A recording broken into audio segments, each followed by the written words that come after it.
Carrie, myself. And Abby is coming. I talked to Abby her. is coming. Okay, She is very good. coming, yeah. Look So at your you're hat expecting now. her, that's the big thing. Right. So it is 4:30, so I guess we could get the show on the road if we're all ready. NCTV, are we live? I think we are. You are live. Okay, thanks so much. Okay, folks, here we go. It's Tuesday and it's 4:30, so this must be the Historic District Commission meeting. Good afternoon. For the record, I'm Ray Pohl, Chairman of the Nantucket Historic District Commission. First, let's confirm that the following members are present. So members, when I call your names, if you can respond to the affirmative, please. Val Oliver. Here. Thank you. Diane Coombs. Here. Thank you. John McLaughlin. Here. Thank you, John. Carrie Thornwell. Here. And thank you, Carrie, and I'm here too. Staff, when I call your names, if you could respond to the affirmative as well. Kathy Flynn. Present. Thank you. Holly Backus. Present. Thank you very much. All right. This open meeting of the Nantucket Historic District Commission is being conducted remotely, consistent with Governor Baker's executive order dated March 12th, 2020. That order, posted with agenda materials for this meeting, allows public bodies to convene remotely so long as public access to deliberations is reasonably provided. This meeting is convening via Zoom with video and audio recording, and we are being broadcast via YouTube on our town's YouTube channel. With no member of the public having asked to speak at this time, this particular meeting will not feature public comment. Materials provided to members for the meeting or provided during the meeting are, unless otherwise noted, available on our town's website. During the meeting, I will introduce agenda topics and speakers. Everyone, please remember to mute your Zoom audio until your name is called, and please direct questions and comments through the chair to avoid crosstalk and to make Terry's taking of the minutes easier. Finally, votes taken at today's meeting will be done via roll call. That's that. And now, Kathy, is this agenda good to go? It is. All right. This is the amended one I sent to you Yes. yesterday. Right. I received it this morning. Oh, sorry, this morning, you're right. That's okay. All right. So we have a meeting agenda. Can somebody motion? Make a move to approve the agenda. Thank you very much, Diane. On Diane's motion, Carrie, Aye. John, Aye. Val, Aye. Diane, Aye. and I am in favor. All right, so now we have an approved agenda. We'll move right along to the lengthy consent agenda, which, Diane, I'm going to pass over to you because I need to recuse from basically all of these. Okay. So, Chair, I'm here. oh, right. okay, sorry. 1 second, Diane. For the record, that was Abby Camp. Hello, Abby. Hi. You're officially with us now. You're on my list. And we were just heading on to the consent agenda, and I need to recuse. So, well, it's going to be the remaining 5 of you. So, Diane, if you could. Okay, can I get a motion to approve the consent agenda 1 through however many there are there? Lots. 19. 19. Yeah. So moved, Madam Chair. Thank you very much. Carrie, Aye. Abby, Aye. Val, Aye. John's not here yet, is he? He Johnny? is. Johnny? I'm here. Okay, can I get a vote for you on the agenda, on the consent? Yes. Thank you. And Val Aye. and me, I'm an aye. So that takes care of all of that. Great. Thank you, Diane. 2 consent with conditions items. I think everybody can sit on this, so it would basically be the regular board. Can I have a motion on that? I make a motion to approve 1 and 2 on the consent agenda with conditions. Very good. Thank you, Diane. On Diane's motion, Abby, Aye. John, Aye. Val, Aye. Diane, Aye. and I'm in favor. Matt, motion carries. All right, a couple of signs here. Okay, Mr. Chair, so the first one, 30A Main was held for revisions. Let's have a motion on that. Make a motion to hold for revisions on Very number good. 1. All right, thanks, Stop. Diane. On that motion, Abby, Aye. John, Repeat the motion. Is that hold for revisions. on signs? Yeah, Yep. well, on the first one, yes, John. Oh, well, I'm trying to get this straightened out. The motion was to, At the Union Lodge for the Masons, the motion based on sign advisory was to hold for revisions. thank you. Yes. Okay, so that was, John's in favor of that. Val Aye. and Diane. Aye. All right, and I'm in favor. So that's that. Next up, Kathy. And then numbers 2 and 3, 5 Center and 1 Old North Wharf were approved, recommended for approval. Straight up. Straight up. So I make a motion to approve 2 and 3, approve via the sign committee.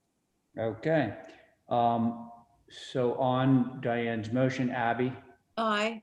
John, Aye. Val, Aye. Diane, Aye. and I'm in favor. All right, we're cruising. Okay, we've got a few new business items dating from back in April 27, 2021. First of which is Westmore Club dorms, Dorm A. Do we have somebody here to represent? Oh, P.S. We have our full regular board here, so unless somebody has a conflict, it will be the regular board for a while until we get down to old business. Anybody here to represent this? Yep, Adam Davis from Goldsmith Architects. Adam, okay, thank you, Adam. All right, so Dorm A. So Dorm A, if you look at the site plan, basically the top left corner, you'll see two shaded buildings to the left of that top left tennis court.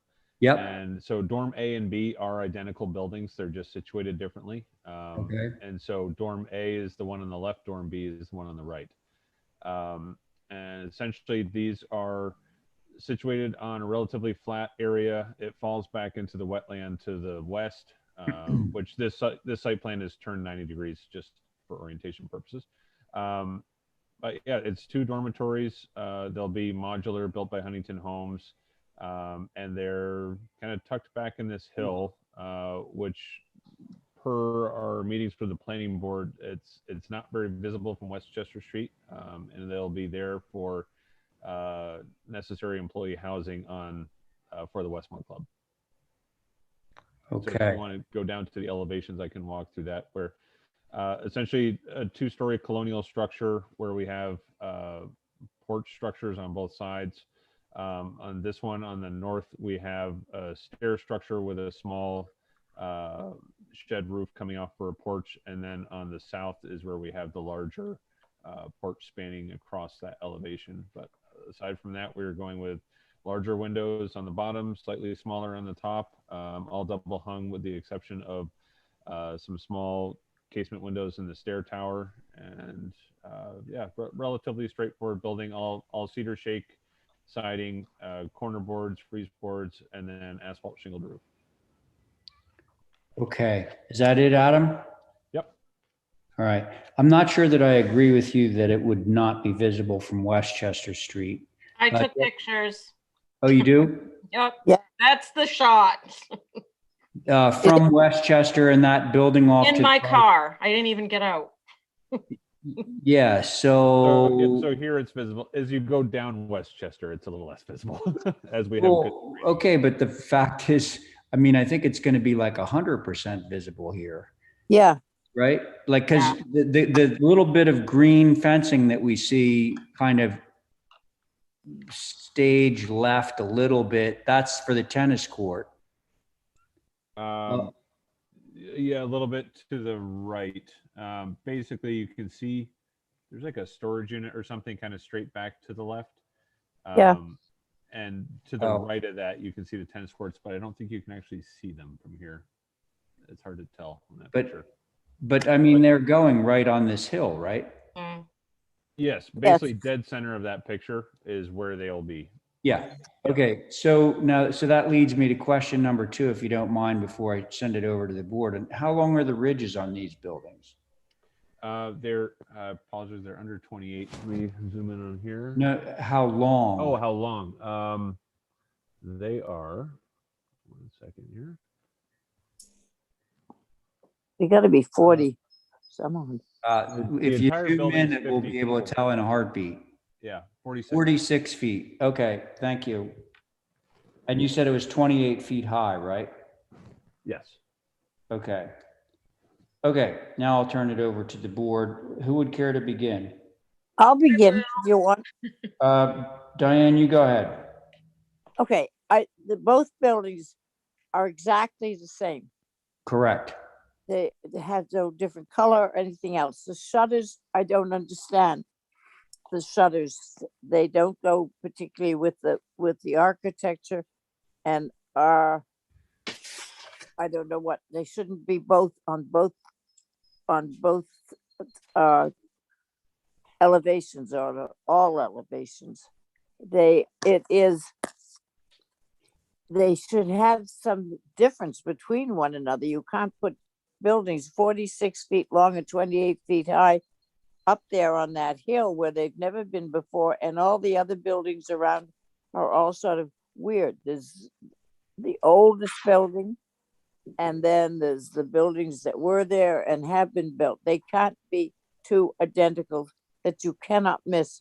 I have pictures that were taken that you can count the grass blades, that they are that prominent where they are. There's no reduction, there's no one story, anything. They're just 2 blocks thrown on a land that shouldn't be used that way. That's for both A and B. I Okay. think. Is that it, Diane? Yep. Okay, thanks. Val, I think you were ready. Yeah, I was going to say, I think dorm A is the least egregious because the south elevation is what faces the road. So it's Mhm. mitigated in that way. I was curious as to if there was maybe some way to landscape these two so that there is some sort of mitigation from the road. I'm not saying screen completely, but just something to soften the impact. Well, may I speak for 1 second in that regard, Yeah. Mr. Chair? So this is part of a phased plan, and basically we look to submit shortly after this is some additional tennis courts that are going in this portion of the property. Thus, there will be fencing, there will be large privet hedges, there'll be additional plantings, there'll be a lot surrounding these, or at least proposed. So you are talking about the area between your dorms and Westchester Street, right? Yep. So basically, like right where, yeah, anything to the left of essentially the dorms, there's nothing really of a view in terms of the wetland to the west, but to the south, it's heavy vegetation between the dorms and Westchester Street. The picture value that you had from the entry of driveway, that is open, and that's where this will be landscaped. There's a potential maintenance barn that we're proposing, as well as additional tennis courts. And again, everything will be well screened. Okay, thanks for that. Mhm. Let's continue with our board. First of all, Val, have you finished? Well, I mean, I can appreciate what it is, and it's employee housing, and I get it, and we need it. I agree with Diane that maybe just shutters on the front facade would be enough. Keeping it simple is always good. And in and of itself, it's okay. It's the two together and in the lack of screening from the street. But if Adam can provide us with the overall bigger picture, it's probably not an issue. Okay. What's the colors? Yeah. Adam? Natural shingle, white trim, and asphalt gray roof. The shutters. Oh, the shutters. Sorry, forest green. Forest. And Okay. what about the windows? White? White. So I'm okay, Mr. Chair. I just would like to see what the overall schematic is and what screening might be. I hear you. Okay, thanks. Abby? Yeah, so that picture that shows the hole so you can see the top of the hill, I think a couple of black pines just to, interspersed to, screen that from Westchester. I think the color of the shutters does relate back to the main building, but I'm wondering if there couldn't be just something. The main building is quite pretty. I wonder if there couldn't be something from that building, an architectural feature. But basically, it is what it is. It's a dormitory, and I think if screened, and there is a lot of vegetation further down as you look up Westchester, so it's going to be in their face, so it's in their best interest to make a good looking building. I mean, I don't think it's bad. It does have some classical elements to it, like the corner boards are kind of large, and it does have a bit of a return on that gable. So it does have some charm. I'm not so adverse to it. So Okay, thank you. very good. Thank you, Abby. John? Yes, I have a question. What is the length of the building? Each one? Well, John, the ridge is 40 feet. Yep, and the entire building is 48 feet. Okay, let's see, 46 plus 8, it's 54 altogether with the porch, or sorry, Okay. with the stair tower. all right. Could you go up 2 notches, please? Very hard to read the height. Just over 28 feet. It said 8, 9, 17. 28. 28, 2.5. Yeah. Okay, there it is right there. I think 28. Is that the height? Yep. Correct. A little bit over 28, John. Okay, thank you. Okay, so, yeah, I think these are large buildings, so that for your own benefit, for the benefit of the club, you should get some major screening going on there. Also, maybe I have this erroneous recollection that the color on the main building, not the old one, the new rec building, is that white trim? It is. It doesn't have corner boards. That's all cottage corners. Or maybe that's why it doesn't seem like it's white. Yeah, but there's a pretty heavy frieze detail that's all white, and then it has green windows. But that's about it. The existing club is white, right? White trim and green. Yellow with green. Yellow. Yeah, yellow with white trim. Oh, Yellow clapboard. Yep. Yeah. All right, so let's just see a plan for screening, I think, on this one, and anything else you think that might accommodate the board's concerns. Sure. Could this be put down as approved by staff, given proper screening? I I'm don't not think sure you're so. gonna get, I'm not sure you get that, friend. That's a really good try, though. I like that approach. Worth a shot.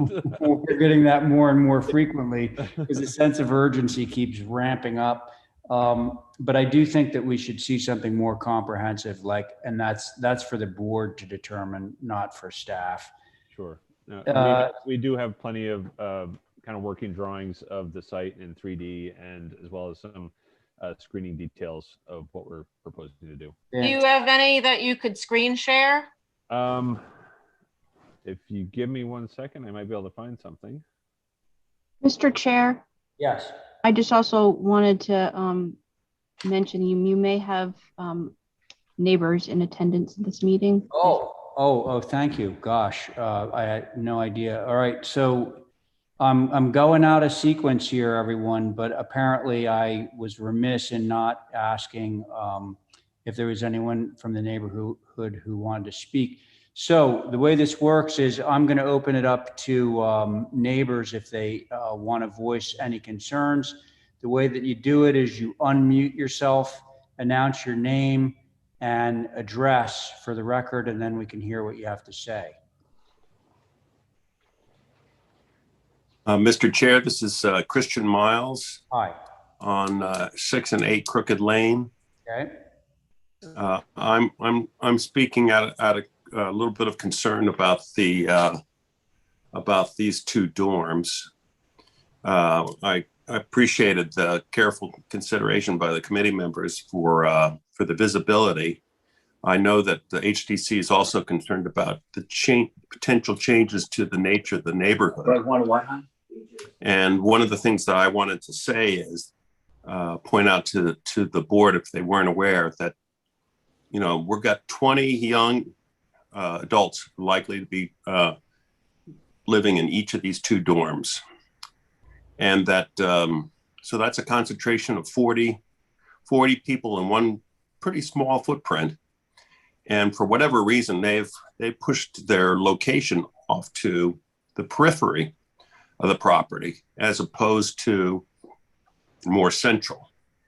And the net result of that is that it's very close to my other friend who's has property right adjacent to us. My wife and I own property not only at 8 Crooked Lane, but also all along Crooked Lane and then over to 121 Westchester. And she is right next door on Westchester. And these dorms are going to be very close to her. And I think, I think anyone from the neighborhood would agree that the noises that are generated are heard by everybody for pretty good distance. We hear all the Westmore noises, announcements on the tennis courts, and sometimes they play music. And in the afternoon, it's not great. But knowing that all of these young people are living in one and two small buildings, kind of jammed in there, is very concerning to us, and we feel like it'll have a definite impact on the neighborhood. Okay, Mr. Miles, thank you for your comments. I will say this board, the HCC, is in control of the visual architectural features.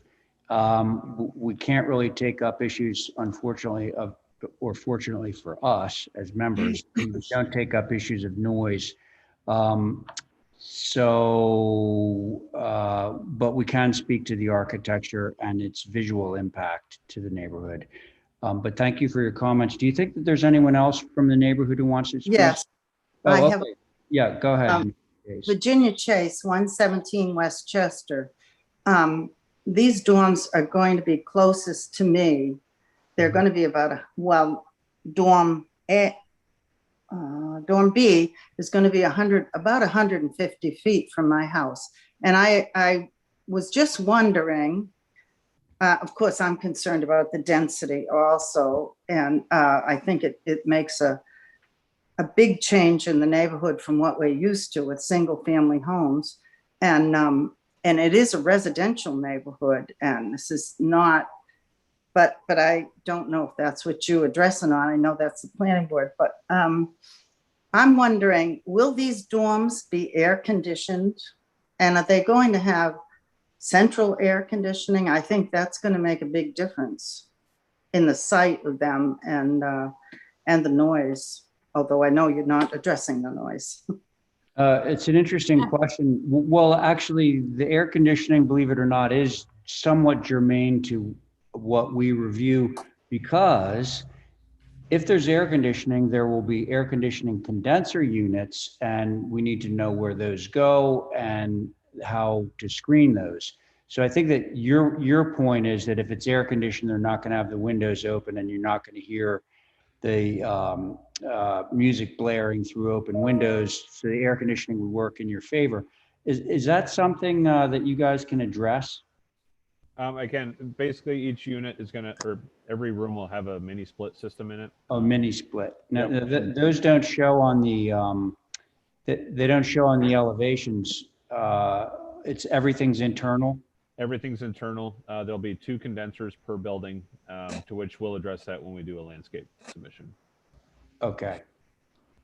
And Holly, I sent you an email, so whether it's easier for you to share, we can show that the PDF shows an overall site plan of that area of what we're looking at big picture. And this is what was presented to the planning board. And so you'll see the 2 dormitories there with additional courts basically surrounding them at similar elevations to what those are at, thus again being very well screened by fencing and privet hedges. And then the barn that's just to the left of where the mouse is right now, that's not on the, it's on the boards, but it's nothing we're presenting for or planning on in the near future.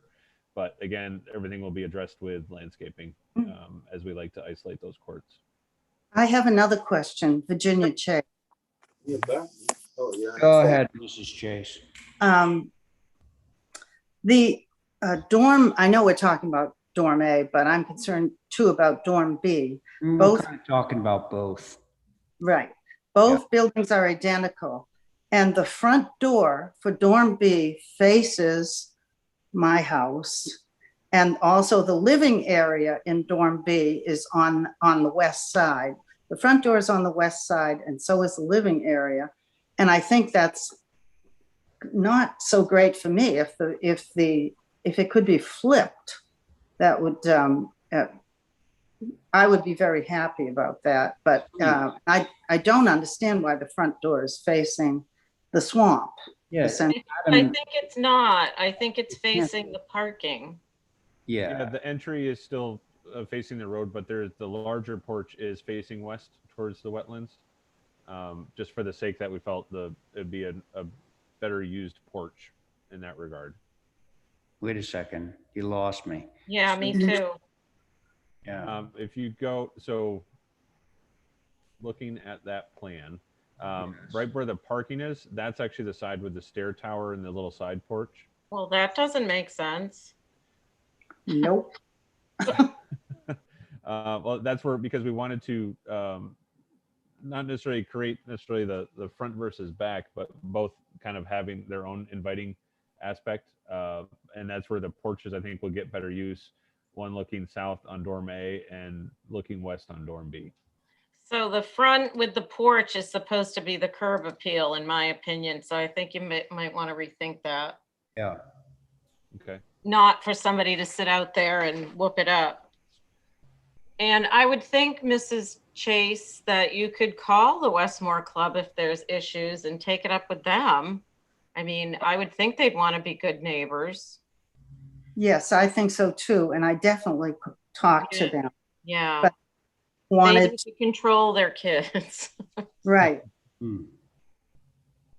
Okay. But it's so close to my house. You know, I would definitely be in touch with them, and they've been pretty cooperative over the years. It's just the density of this, of everything they're building every year is just overwhelming. I get it. I live in Mid-Island. Everything's over here. Yeah. Thank you. Okay. Thank you, Ms. Chase. All right, board members, Adam has provided some supplemental information, but what would we like to do with these? Val's made a few comments, additional comments about where the entries should be, and I happen to agree with those comments. What should we be doing with these 2 applications? I would ask one thing. In the buildings as you go around, the one building that I remember seeing, and I think it's right here on the plan, they were 6/6s, not 6/1s. Are the other buildings 6/1s or not? Oh, the existing, that's a great question. I don't have an answer on that. I could find out though. Yeah, I think that the vegetation would be utmost importance, because this is taking sort of a farm plus an old hotel bed and You're breakfast. 6/6, Diane. On the other stuff. Yeah. Yeah, Hmm. Or 8/8. I think that these should be, I think there has to be a little, I don't know how you do it, but a little bending. That, yeah, there's the little house. It's 6/6. And I think that should be continued. And that, I think it would be better if there was some way of not having the two buildings which are identical. There aren't very many places around in this area or almost any area that have two identical buildings next to each other. It looks so commercial that way. And I don't know why Westmore Farm would want to start to look as commercial as it is. The tennis courts, it's a gym and a club, but to have two buildings that are identical right next to each other, I think is perhaps more commercial than fits up there. But with screening, I guess it would help. So I think the screening will be very important. Okay. Once again, I'm wondering what we want to do with these. I'm inclined to get some revisions, but I'll make a motion to hold for revisions and the vegetation plan. all right. And would that be, could your motion be for both dorm A and dorm B? Absolutely. Yes, I think of them And can it together. also include the overall schematic? Because I'd like to look at that closer as well. An overall schematic plan. Yes. Yeah, Let's get all the information we can use. because I think the pickleball court is going to be a real noisemaker for Yeah. the neighbors, maybe. Right. That should be. This we have reviewed with planning board, to which we went back and forth quite a bit as far as, again, trying to address a buffer from Westchester Road, and also just, answering questions and concerns. So we've gone through that process. The planning board. No, we don't You're always right. We're gonna align go with them. through the process Yeah, I know. again. Gosh. So the motion is to hold both dorm A and dorm B for revisions plus a more comprehensive plan, correct? Is that the motion? Yeah, and vegetation plans. And vegetation, exactly. And actually, well, Yes. I was gonna say, Holly, there was two JPEGs that I also forwarded to, which those were renderings of what the view would essentially be from Westchester, not from the driveway, but further down, that show that it is pretty well screened. Let's get the motion passed. Yeah. This could go on forever. Plus, we still have one more application we need to review of yours. So Yep. Diane has made a motion. On that motion, Val. Aye. Thank you, John. Mr. Chairman, I'm still on this commission. I hope I get a chance to speak. Oh, I'm sorry. I thought that I gave you your chance to speak, friend. I never said a word since the Oh, opening. gosh. Well, my mistake. I'm sorry, John. Go ahead. I have a couple questions, that's all. Yes. One is on the plot plan. Mhm. Looking at the plot plan, I can find dormer A and dormer B. Now another one, it says 105 Westchester for addition. Well, that's coming up next, John. Yep, we haven't reviewed that yet. Right. Oh, okay, all right, I'll wait. Thank you. No, but so John, Diane had made a motion to hold this for revisions, more comprehensive site plan, planting plan. Are you in favor of her motion? Yes. Thank you, John. Let's see, I got Val, Abby, Aye. thank you. And Diane on your motion, Aye. and I'm in favor. That motion carries. Now let's quickly move over to the addition at the Westmore. This one you can truly not see anywhere else except from the property. Okay. But where you'll see on the site plan, basically the cross-shaped building, the hip roof on the right, basically Yeah. that's an extension where it steps in slightly on either side. That's the additional piece. And we're looking at basically taking almost an extrusion of that elevation and just pulling that out further. We're matching the existing finishes. We're actually reusing the existing doors that are on the building and matching the dormer. It's basically just need a little extra floor space, and thus trying to make something that's not too impactful, but fits certainly with the existing building. So let me make sure I understand.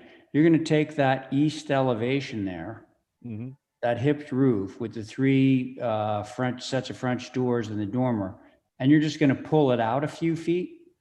Well, it's going to be an actual addition where it steps in a couple feet on either side. Okay. Yeah, so the roof All steps right, down so it's a little. more substantial. Yes, okay, Yep. got it. Yep. It's going to actually be what, 24 feet? 24 feet out, yes. 24 feet, okay. But I mean, basically, the look will be the same. It will just be longer. Exactly. Well, and you're adding 2 windows, but that's probably a good thing. Yep. And breaking the ridge too, just so it's not too long. Yeah, thanks for that. And I, you know, I'm familiar with this building, and I would agree that this addition would not be visible from a public way. Mhm. Anyway, so what does the board think about this one? I think it's in keeping with the structure that's there. Okay. Thank you, Val. Diane? Yes, I think it is in keeping with what it's going in front of, so Okay, that's good. great. Thank you. John? Yes, could I see the east elevation, the north elevation, please? As proposed. North. Okay, now can you show me the plot plan where this building is located on the plot Yeah. plan? Thank Yep. you.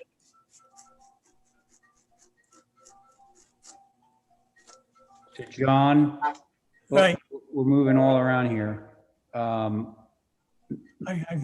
Maybe if you zoom out a little bit so that John can get a better sense of the whole context. Okay, so John, see the 3 tennis courts, the 3 green squares? I'm sorry? You can see the 3 green squares that are tennis courts, right? Yes, And then you see the cross-shaped building in the 4th corner there. Well, right. the addition of this is going right where Holly is circling with the hand. Okay, do you have a photo of the west elevation, please? Existing. Did you mean west or east? Because the addition is happening on the east side. That's what, There's three there, yeah. yeah, that's the one that's being enlarged. Are them sliders?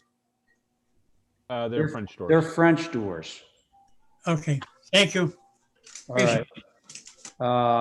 Abby. Aye.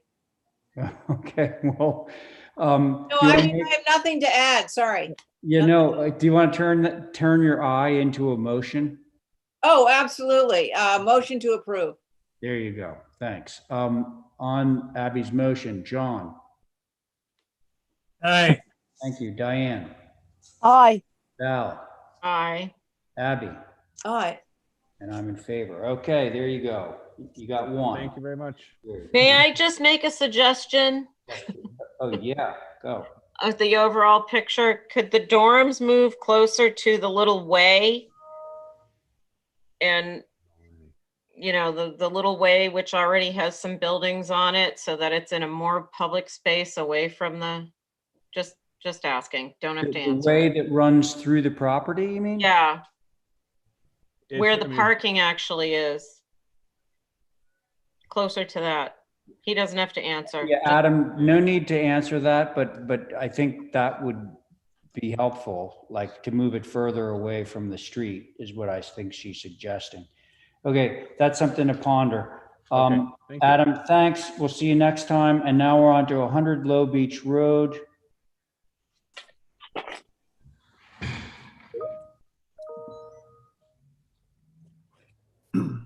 The house that we've already approved, right, Matthew? No. What? Did we Yeah, approve the house? It's actually the guest, the pool house, or, Yeah, which was already approved, right? correct. Okay, so you're just making some modifications to it. Yes, Okay, Mr. Chair. I can run through it real quick. I would like I was that. just responding to Val's, yeah, we haven't gotten the house done yet. So basically, this is the call it the outbuilding, basically, and it you approved it with the reduction of a appendage that you had requested it become like a hip roof actually. And after looking at it, it just seemed a bit out of place. I think the key was you wanted to drop the scale. The board as a collective asked that we drop the scale. It's probably most visible on the east elevation or sheet A 2.2. Or that sheet's great too. That actually shows it pretty. So on the south elevation, you can see the right side. That previously was a hip, and originally actually we had it as a full height pitch to match the perpendicular gable. But the board collectively said, "Listen, drop that scale." And I drew a hip, but it just seems like it doesn't really totally fit. So I'm just asking if we could actually change it from a hip to a gable, but keep the height where it was, and then also add the pergola just because it'll actually provide a little bit of shading. So that's all it is, Mr. Chair. Thank you. And actually, I'm sorry, I just noticed revised pool equipment enclosure on the west elevation. Okay. Thanks, Matt. Mhm. Anybody care to begin on this one? Mr. Chair, can I step away? I just got a call from Lizzie and she's overseas and I just. Yeah, no, go Do for you have it. enough to Okay. people on this one? Yeah, no, we'll get Carrie in. If Carrie, are you there? I am. Do you mind sitting on this? Not at all. Great, thanks. Who would like to begin on this application? I'm gonna pick somebody. I will. All right, thanks, Val. I think if there was a move to sort of mitigate the impact of this structure, there was a reason for that. I would stick with what's been approved. I appreciate that it's the same height, but it does add more volume. And what color is the pergola? I don't know if we specify, but it could be natural if you prefer. If that's, I think it at the very least should be natural. Yes. We're happy to do that, Val. That's all I have. All right, thanks, Val. Diane? I think that the building is, I guess, going to be better with the gable rather than the roof that was proposed. I like the previous proposal, but I guess the other one, this one with the gable, is what's going up. Can I see some more? I'm just stuck with south elevation, and so the rest of it looks the same, except the window on the west left is, what's that going to be used for? Pool equipment? Yes. Yep. There's a outdoor shower and pool equipment, I think, is the, Okay. it's just to enclose it. So just the hip just feels like it's just out of place. It's purely aesthetics, I guess. Is there any other hip around? No, I've forgotten what the rest of the house looks like, sorry to say. no, there's no hips really. No. So it just, that was some of the feedback we got. And after looking at it, I think the key was you wanted us to drop it. I suggested the hip, and then, but so it's not getting any taller. It's just, it just felt really out of place. So, Well, let's try the gable and cut the hip out and see what happens on that. And is this sort of going to be the end of buildings that are going to be brought up at 102? It seems, what is wrong? I'm sorry. It just seems like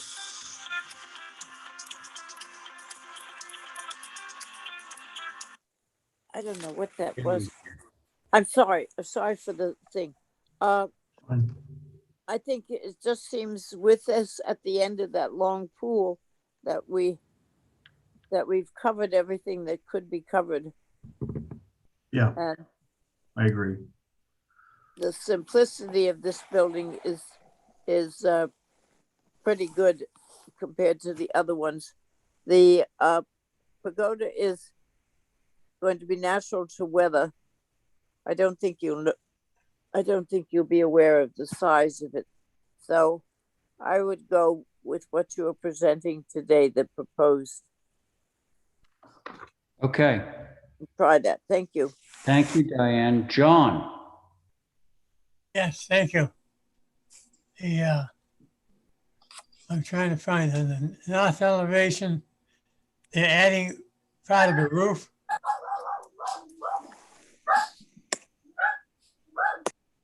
My question is, are they adding that section of the roof? It's very in red. John, so here's what's happening. And Holly, maybe you can help me with this. If you back out a little bit, Holly, John will be able to see that. Okay, John, the little tiny drawing, see the roof used to be a hipped roof. I got And you. Matt would like to turn it into a gable roof, same pitch, same height, everything. It's just not a hip, it's a gable. And then he would be adding that pergola, which is natural to weather, onto the end of it. That's what he's asking for. All right, thank you. Okay, fair enough. Carrie? I actually think the hip is more appropriate because I do recall talking about this building at length and the fact that it read as a weird little beach shack in the dunes, or not weird, sorry, that's the wrong word. A little beach shack in the dunes. I think this gable extension, the proportion of the masses now read not as subtly. I think that hip really helped this building. And then I think the addition of the pergola, it's pumping it up again to less of a little beach shack, but it's not bad with the gable end, but it's in my mind, this is going backwards. I thought we had worked with Matt to really get a great little beach dune shack. And now I think we're going back. So it's a little disappointing. Yeah. Thank you, Carrie. I don't really have an appreciable objection to going from a hip to a gable. It's still a pretty quaint building.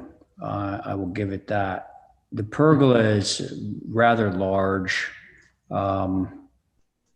It as to quote Carrie, it's not like contributing to the cottagey feel of the building.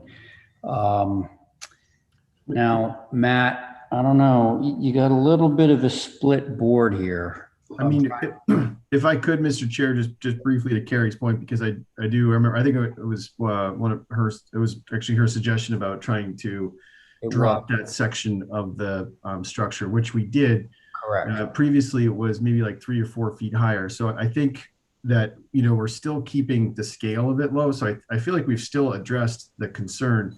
It's really just it's purely aesthetics, in my opinion. I feel like the hip versus the gable, I think that we've done and complied and basically, based on the suggestions of the board, made a move that I think makes this a simpler structure, and appreciate all that, all those suggestions and that advice. And I would just say it's really just this one detail that it just feels like that hip just feels completely out of place. So I'm just I don't think the height is any larger, taller or bigger. The other thing I'd also point out, just remind everyone that this is at the very end of Low Beach, very, very, very, very secluded part of the island. People do walk by it, but I don't think it changes the essence of what this board has asked us. It's just really just a detail thing. I hope I can convince a couple of you to buy into it, because it would be helpful. Thank you. So here, thanks, Matt. Let's give this a try. If somebody could come up with some motion of some kind, we'll see how it all goes.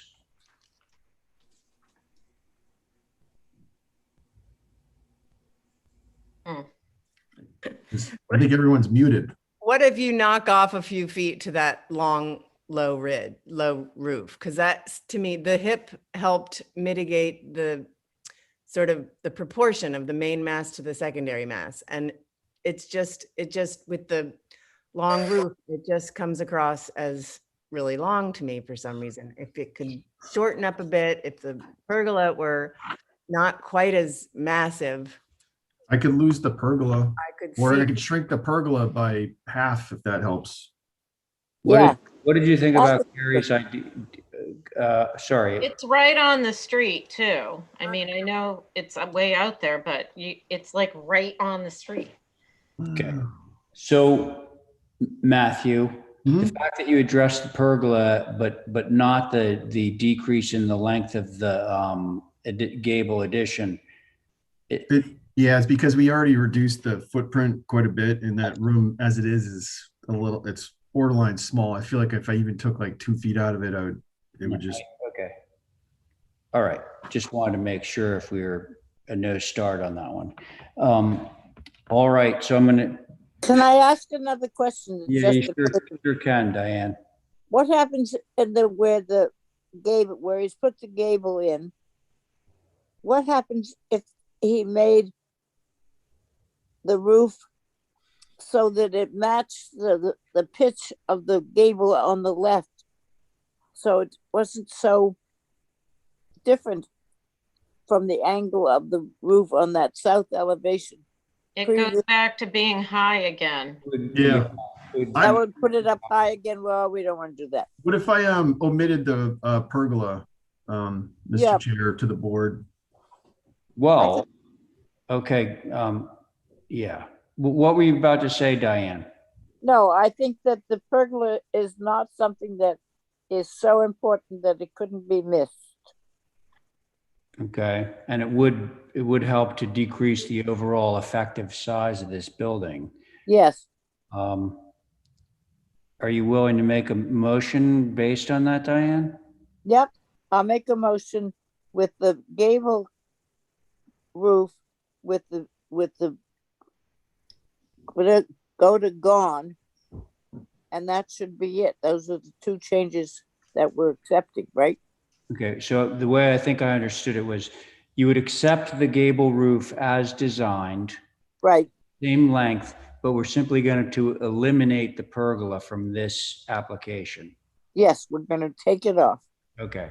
All right. So let's see. Thank you for the motion, Diane. So let's see where we go on that. Val. I'm not sure. I know we have an application coming up in new business for some changes in landscaping.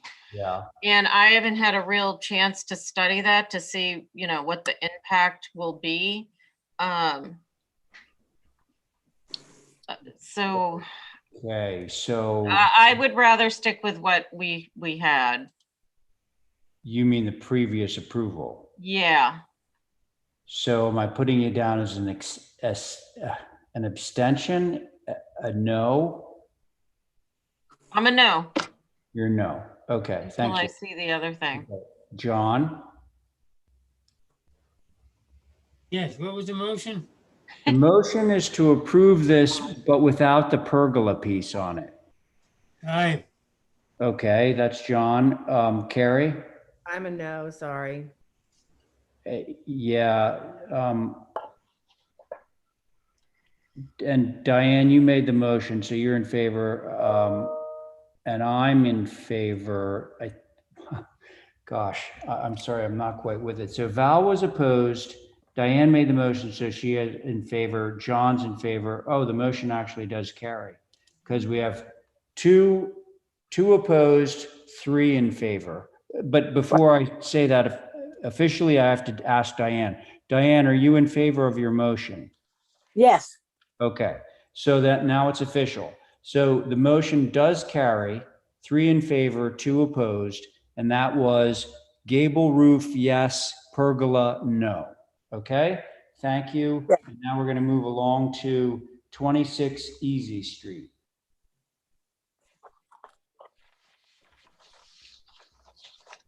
Mixed use structure.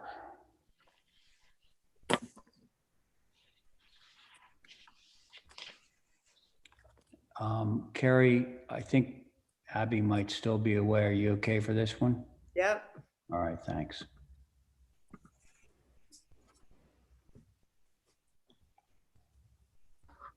Whoa.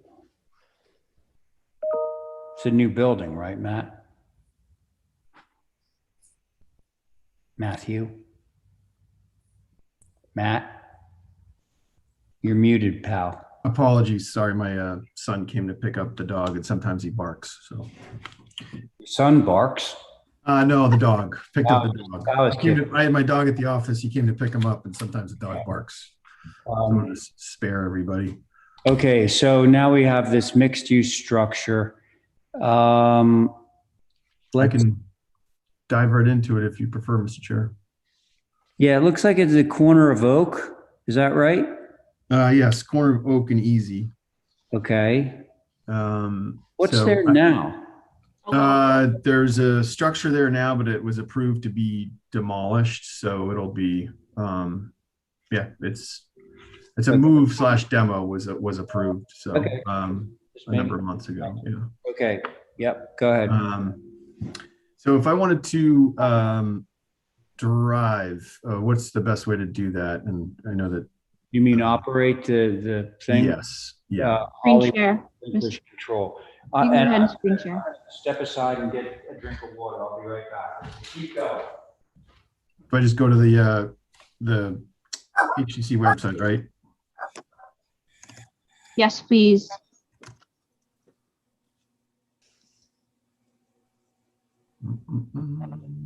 Okay.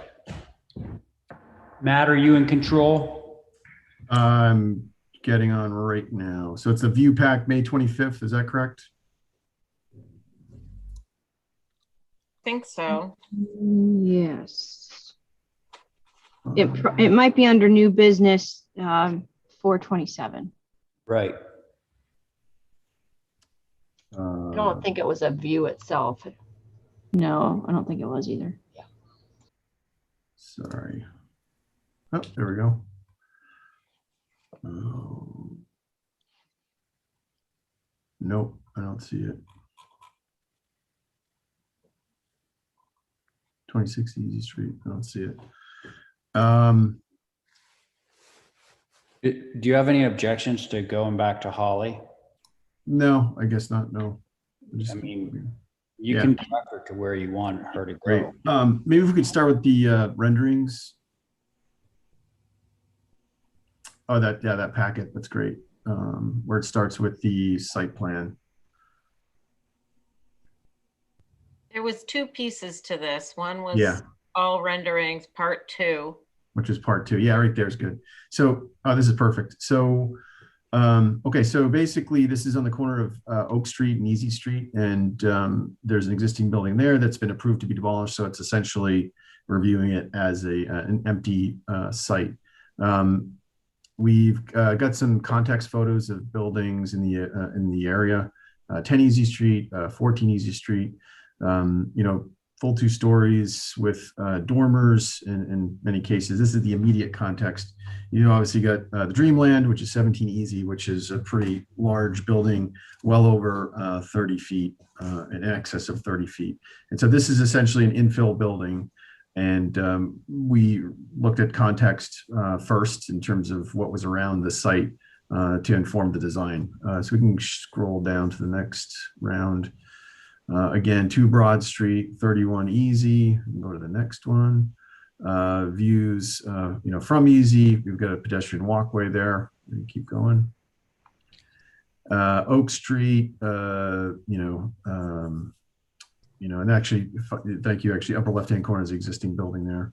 You go to the next slide.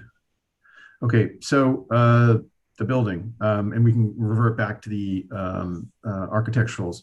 But essentially, we've got a 2.5-story building. The orientation, because of Oak Street and Easy Street, the orientation, the facades of the buildings will actually be at the same orientation.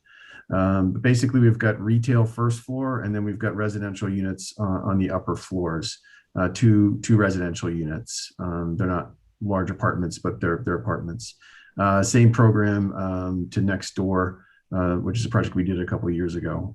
And so obviously there's a consistent theme here in terms of mixed use in the core district, where you have retail first floor and residential on the upper floor, which I know this is not the HCC's purview, but it is something that I think is not a bad thing. And as far as downtown, where it's just not all purely retail. In terms of the design of the building, If we could go back just one slide, I thought that'd be helpful. So this is looking down Oak. And I thought that this was a relevant slide because you can see the mixed use building on the left side, which is, B use group, or, basic, I think it's mostly commercial. And I think there's a residential component as well in some of the buildings on the left side. On the right side, you actually have the Dreamland. So we thought that it was important to provide perspectives from street level of adjacent buildings and how this building would fit into its context. So we can go to the next slide. This is kind of a view basically from the parking spaces. It's kind of an elevated view, but just to give you an idea about the context of the building. Again, we have a first floor, second floor program. The third floor program, we really tried to break up the massing in a way where we're utilizing, we did in part a Dutch hip roof, which we thought softened the edge. We did go to the Historic Structures Advisory Board, and they did give us some comments in terms of the design and the architecture. They talked about scale, of course, but they also talked about detail. And there was some discussion about the buildings wanting to be a bit more simple, which from a historic perspective, I don't disagree with that. The forms were fairly simple, but I think given the Dreamland and some of the other buildings in there as an infill, I thought that having some layer of detail or level of detail was not a bad thing, was actually a good thing. And so we tried to be cognizant of that as we developed the design. So most of these renderings are basically just to show you that the building basically does fit in context with the surroundings, that it's an infill building. And with that, I look forward to the comments from the board, Mr. Chair. I'll just leave it at that. Okay, thanks, Matt. Mm-hmm. HSAB. Yes, Mr. Chair. HSAB did take a look at this on April 24th. Of course, as Matt had mentioned, this is an infill structure. And of course, it's going to be very important to make sure that it's built with our resiliency in mind. I want to notate that for the commission. Their comments, their concerns is that this new building is too tall. We don't want downtown and especially the waterfront to be lined with 3-story buildings. The massing should be simpler to reflect the more utilitarian nature of the buildings on the old waterfront. Some ornamental is okay, but this is too stylized for that area. Could have more additive massing. Balconies overlooking the street are not historic elements and should be avoided downtown. Their recommendations are remove the 3rd floor or at least greatly reduce it down to a simpler dormer or 2. Simplify the massing and add 1-story sections. Remove the balconies facing the streets. And I did want to add one thing. I didn't realize the building next door was yours, Matt. Mm-hmm. But our consultant for our design guidelines did actually utilize that within the Resilient Nantucket design guidelines as a good example. So I would recommend maybe looking a little bit more towards that design a little bit as far as height goes. Mm-hmm. Those are the comments. Thank you, Mr. Chair. Okay, thanks a lot, Holly. All right, board members. I'll go. Thank you, Val. I actually wrote down a lot of the same things that Holly just read. I hadn't heard them before, but I feel like it's over stylized for the vernacular of downtown proper. And your pictures show it beautifully, Matt. They're just simple box structures. I would kind of probably look back to that. It should relate more to that traditional form and context. I think the height is maybe okay. It's just that it's too much on a little corner. So something to simplify and scale it down a little bit. Casements in between dormers on the 3rd floor is something I think that would be introduced and not maybe a very good thing here. And definitely the balconies. I know you have balconies on the building that you did fairly recently down the street, and you just showed a picture of it, and I can't remember the number, but that really is kind of the only one except for the little wharf cottages. Mhm. So I think the key is simple, simple, simple. That's Okay. all I have. Yeah, Thank thank you. you. Diane. Diane, you're muted, dear. Yes, let me unmute. In the There meantime. I am. I'm unmuted. Yep, okay. I agree with what Hassab has said. I think that the roof walk, it just makes it taller, takes your eye up. And although I am a great believer in chimneys, perhaps the chimney without the owl, I'm not sure. I don't know that I like the top of, the third floor has got to go. It can have a gable or two from the second floor, but no building down there in the old part. And this is certainly easy in Oak of the old part. Should we be trying to get height that's that high? We have the Dreamland, but that's a theater. It is separate from this. This is not a theater. We have to keep the buildings down. People come down there to walk among the buildings, and this part of what we're supposed to be doing as the HCC is making the streetscape fit in with one another. They come down not to look at the facade of a building like this. They look to see the harbor or the boats or the steamship coming in, some harbor activity. And this blocks it out. The downtown, with the exception of a few buildings, is not a 3-story building. It should be kept in simplicity.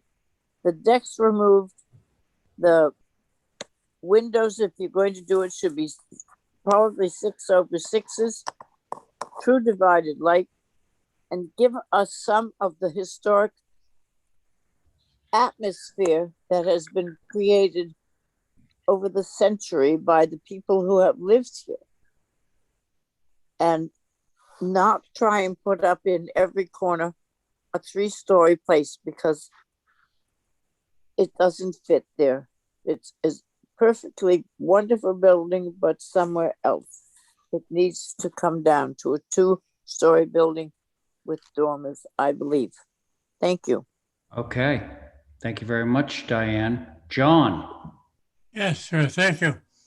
Mr. Chairman, on this application, would you go up 3 notches, please? And in the future, if I'm going to sit on them, please bring them up. I don't have to keep asking to look at them. There should be a certain factor in it when it comes up on the screen that you can read these numbers that are here. Now, it's very discouraging when it isn't changed for each application. Some people just look the other way. But anyway, going back to the height of this. What is the height of this? 34? 34, 6, Yep. 34, 6. 34. Oh, wait, excuse me, one at a time, please. All right, I have a hearing problem. Is it 34 foot, Yes. 6 inches? It's 34/6, it says on the side of the drawing, Johnny. Okay, that's what I want to know. That's over 30 feet in the old historic area. That's the way I feel. Now, on the left side here, of this one here, you have a 7 and 12 roof.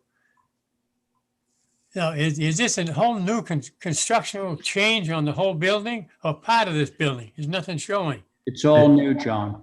It's all Okay. new. And if I could add, Mr. Chair, through you, this isn't a floodplain, and so we've indicated the horizontal blue dashed line that goes through the first floor windows, and it is an indicator of the floodplain elevation to which you would typically have to raise the building first finished floor above that blue line to comply.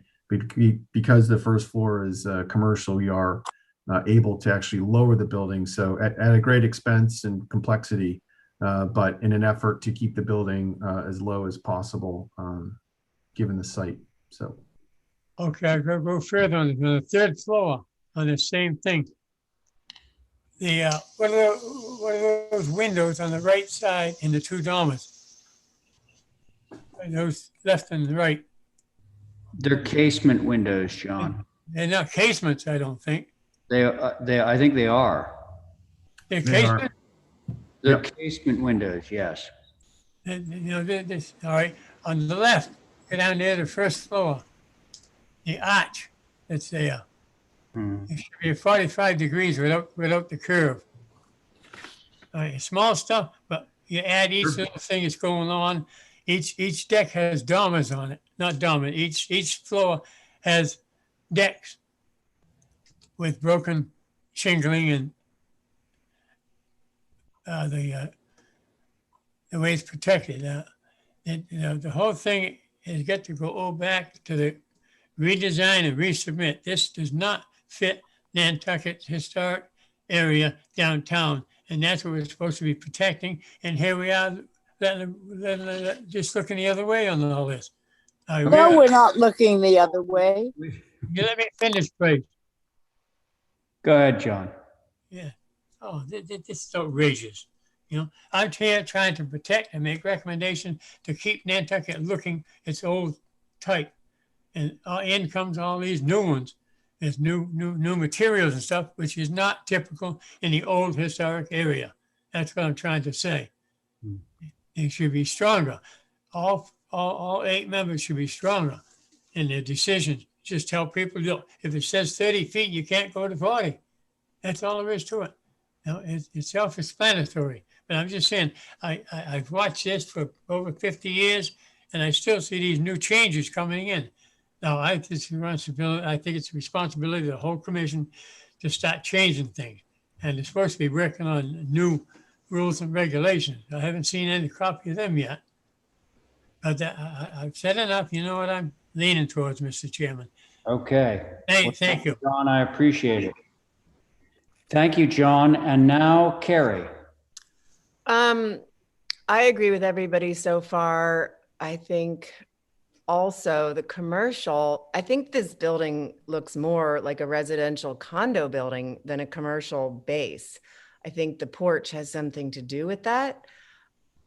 The second floor decks are a total no-no for me. The third floor in itself is so pumped up. I think an 11 pitched roof on a building like this where it is should not happen. I think that hipped gable is not appropriate in town. I mean, there's so much about it. I think the context photos are not good examples. The Dreamland is a completely different type of building in and of itself. And then 28 Easy, I don't think that's a very successful building. The dormers up there on that building, if they were gone, that building would be much more appropriate, I think. And then I'm confused because on the graphic perspective scenes next door, I thought there was a traditional 5-bay right next door to this building. But on the graphic, this building, 10 Easy Street, isn't that right next door to this? No. How far away is this building from that one? 3 doors down. It's on the other side of the street, actually. Okay. The other side of Oak Street, I should say. Okay, I see. Yeah. Right on the corner where the harbor comes in. Yeah, I just don't think this is appropriate for this location. It's such a prominent location, and this building is calling so much attention to itself, and I don't think it's right. Okay. Thank you, Carrie.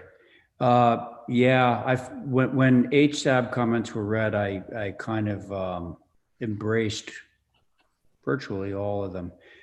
Second floor decks, overuse of dormers on the third floor. Those were the main things. Not sure I love the duck lip.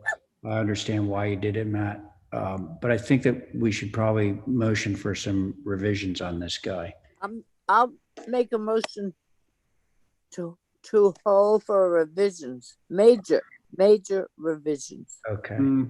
Well, could I just get a little bit, well, I think I got some clarity. I mean, Yeah, obviously, you know, definitely- revisions. yeah, I just want to make sure that Diane and everybody, that, you know, we're going to try to make as many changes as we certainly can, but I just the major revisions part. I think I got a lot of great feedback. I appreciate your input, and I would just encourage everyone to, you know, take a look at those drawings. And but I definitely got a lot of great feedback, and I'll see you back here in hopefully a couple weeks. Well, don't leave just yet because you have one more, don't you? Yep. I was just Okay, closing out that one. so let's see. Diane's made a motion to hold for revisions on that motion. Val, Aye. John, Aye. great. Abby, oh, not Abby, Carrie, Diane, Aye. and I'm in favor. That motion carries. Now we'll do the last of Matt's thing right now, his troika. That would be a shed from the gigantic to the tiny at 95 Westchester Street. All about scale. Yep. So I could just jump right into it if that's okay, Mr. Chair. That would be just fine. Thank you. Sure. So this is 95 Westchester. I don't know if everyone's familiar with where it is, but basically this is just an addition of a zoning shed on the back of the property, away from the street. You probably will see it from a distance from the road, but it's basically a zoning shed. The existing topography is such where the pool, which is already approved and installed, as is the entire property, was developed, I think maybe like 4 or 5 years ago. So we're literally just adding a zoning shed at the end of it. It does sit halfway on, there's a pressure treated retaining wall that allows the pool to have a level surface. And so this this shed sits halfway, it straddles that existing PT wall. And the primary reason is because we're near the 50 and we just don't want to like disturb and pull everything up. And so that's pretty much all this is. It has a series of French doors that face the pool, but again, behind the house, and shouldn't be overly visible. The back side is the east elevation, which does face the pond. Reason being we throw these windows in there is just because it's a nice little pastoral view. You can see the grade as obviously drops about 4 feet from front to back of the structure. And all the details on the house are to match, or all the details on the shed are to match the house. There is a quaint little cupola on there. Other than that, we try to keep the details fairly simple. And we have some site photos for your reference. The upper left-hand corner is the parking court that's where you pull into the house. Entrance to the pool on the right. And so that entrance to the pool on the right, you would actually see the interior face of that structure. The existing pool shot in the bottom left. At the end of the pool, that's where the structure would sit. So, and you can kind of see that elevated patio, and that's the PT retaining wall. And we will plant, sure, around it. We don't have a finished landscape plan at this point, but that's all I have, Mr. Chair. Thank you. All right, thanks. Hey, again, I do this only when I think that it will affect the outcome of our review. If this is indeed a zoning shed, I don't think that you can have a lower level to it. And they also have a maximum height on a zoning shed, Right. which I believe you've exceeded considerably. It is 6'6", Mr. Chairman. Sorry? 6'6", it's considered a crawl space. 6'6" or below, it's a crawl space. It's And less that's, than, and that's okay? yeah. Yes. And then how about the height? The height that's prescribed in the bylaw, how tall is this? 15. I think that's okay. I think it's 16. I Well, haven't but looked at it for a one while. side is not 16. One side is going to be 21 feet high. Yeah, I did that. I did one like this out in Tom Nevers, and they okayed it because the foundation was lower, but it's All right. okay on one side, so I don't know where they're going. Okay. Yeah, by my understanding, I thought that we were fine from a zoning perspective. There's no, it's basically screening on the underside of it. All right, let's not get too tied up in that issue, because what we're really here to do is review it from an HDC perspective. So We don't have HSAB on this one, so who would like to begin on this discussion? By the way, can somebody let me know when Abby's back? I'm right here. Oh, you are back. Okay, so do you want to sit on this one? Sure. Okay, all right. I'll go. I Okay. went and took pictures and sent them to Holly and Kathy. Okay, You can see it from the street a little bit, so I think screening is imperative for the success of this. I think simple is better. The doors facing the pool, no one's ever going to see. I think the cupola could be let go and it just will, look more like an appendage to the building. And if there is no problem with the height, that's not our purview, and it's screened properly, like you see the screening here, if that is all brought forward and around it, I think it's okay. okay, thank you. Abby? Yeah, I've got, nix the cupola, too cutesy, and it's just a nice little building. I'm fine with it. Okay, thank you. John? Mr. Chairman, I don't know, I've been up there, but this cupola is not typical for this style of a building, especially where it is. And the cupola should take a height. And those four glass puts it up four west elevation, the four glass doors there. If it is visible, it brings too much attention to it that it's over the 50%, which we don't use anymore. So that closes that out. Thank you. All right, John, thank you. Diane?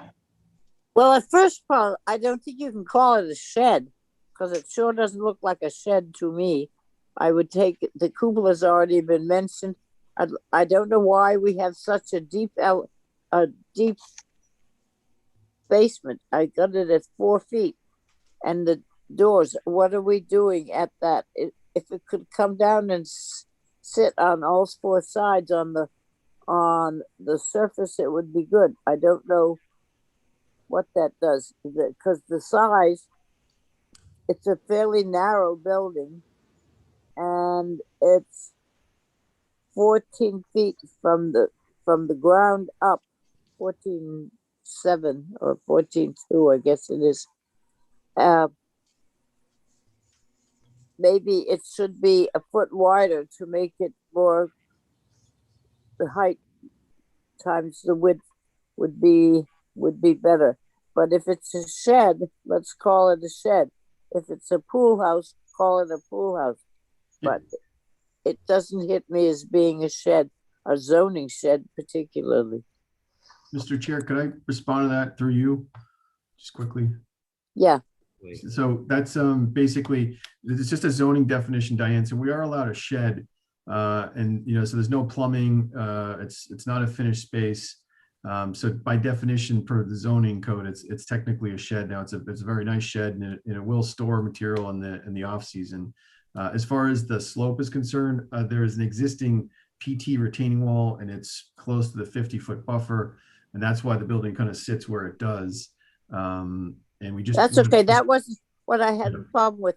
I just didn't know why we had to give it so much room on the basement side. What all those doors did. That was intention to be screening. There's basically sonotubes at grade, and then there's PT posts, and basically we were screening, kind of creating a skirt, if you will, so it wasn't just visible posts.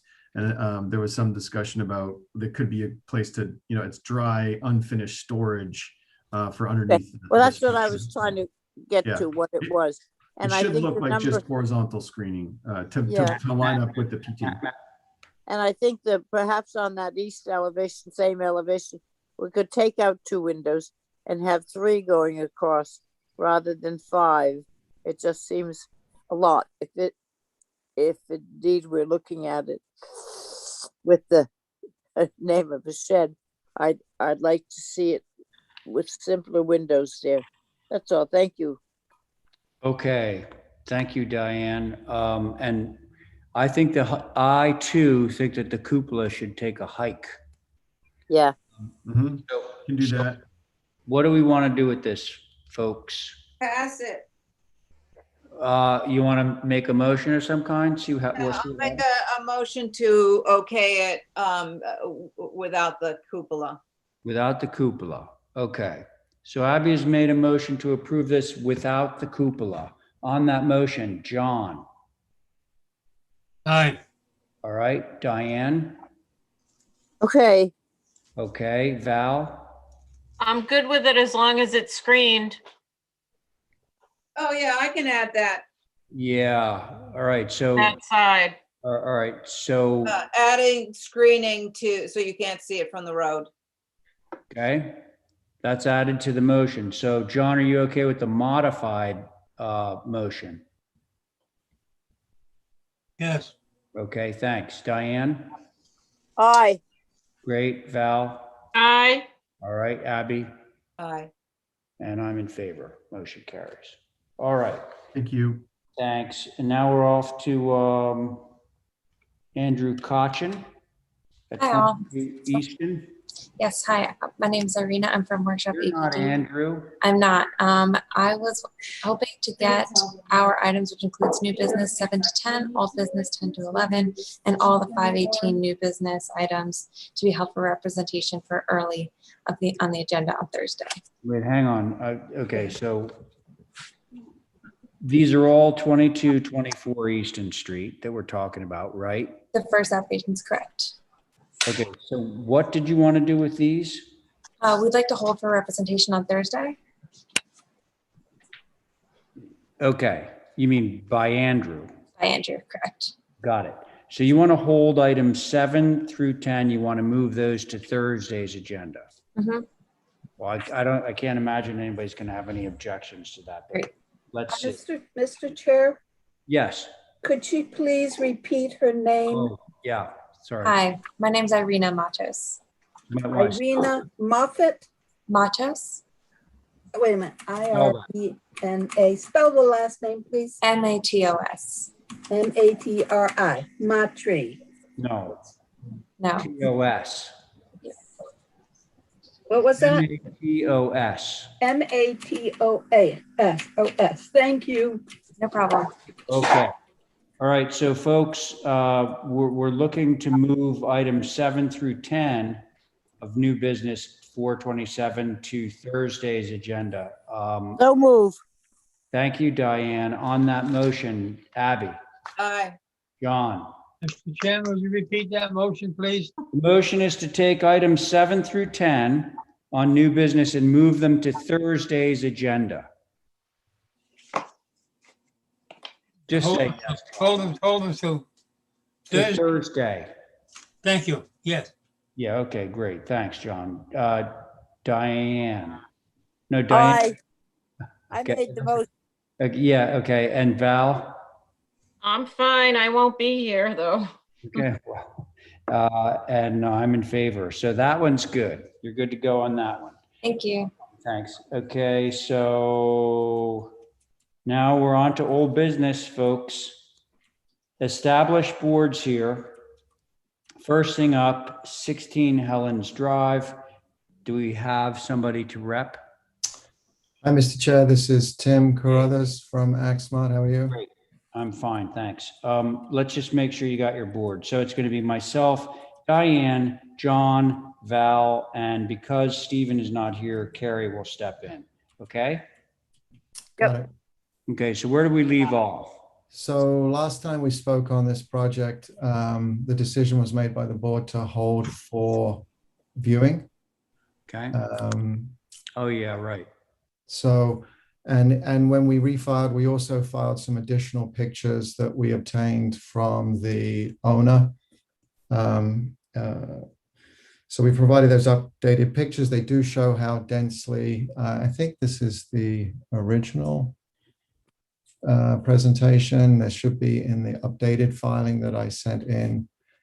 It has a whole bunch of newer pictures that also show the the view from summer. And we also provided some Google satellite pictures, Google Earth pictures to help with the board understand how well screened the project is.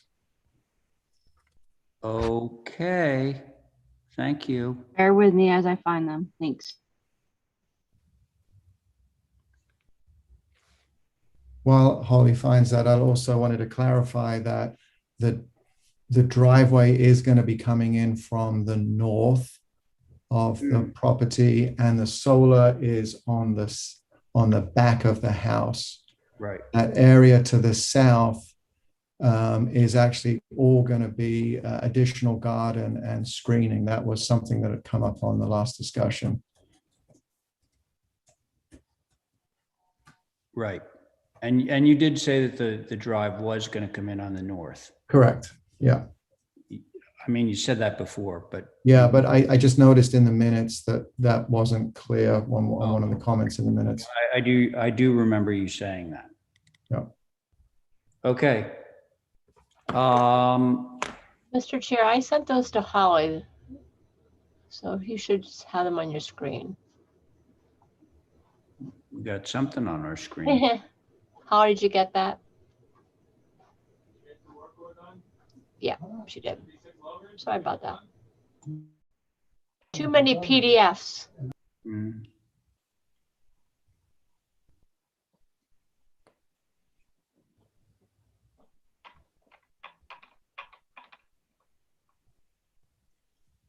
So that's the map geo view. You go to the next page, page 5. You can see the Google Earth view. You can see how densely screened the property is. And that where it says from view from northeast corner, that's where the driveway will come in. Right. And that Jeep is actually, that whole area is actually going to be additional, a whole new garden is going in there. So that's all going to be additional screening. The hedge is going to be extended around. And so it's, and all those existing large trees are staying. So if anyone were to go to the end of the of 16 Helens, you're just going to be met with a tremendous amount of screening. Okay. Are we ready to go on this, folks? I'll go. Thank you, John. Yes, Mr. Chairman. My basic characteristic in the old HTC area is different than the new areas. So looking at these here, these panels, how many panels are there? So there's a total of 34 panels, John. 34? Okay, thank you. People mention that you can't see it from the street or travel away and all this, even hedges.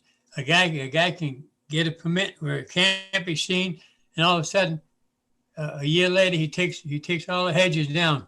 You know, this is a thing. There's no having to stay with what they applied for. But anyway, I'm trying to get my point straight on this one here. Anything above the first floor, I'll say in this area right here, I would say is basically visible from a travel away or a street, and I think that you ought to look at it again. But it's an acceptable product, which is very helpful for the people trying to keep a home. So I'll stop there. It's just my opinion on it. Thank you. Well, so, okay, John, your last statement made it sound like you were okay with this proposal. Would that be fair to say? I'm sorry. Yeah. Go ahead. No, I'm just saying that your last statement there made it sound like that you were okay with this particular proposal. Yeah, I can't say I'm against them outside the old HTC. Oh, okay. All right. Fair enough, John. Thank you. Yeah, thank you. Diane. Well, I'm not against it, but I'm trying to find out the front door is south rooftop. The south is the front door. I don't think so. Tim, Yes. can you speak to that? It is the front door? Yep.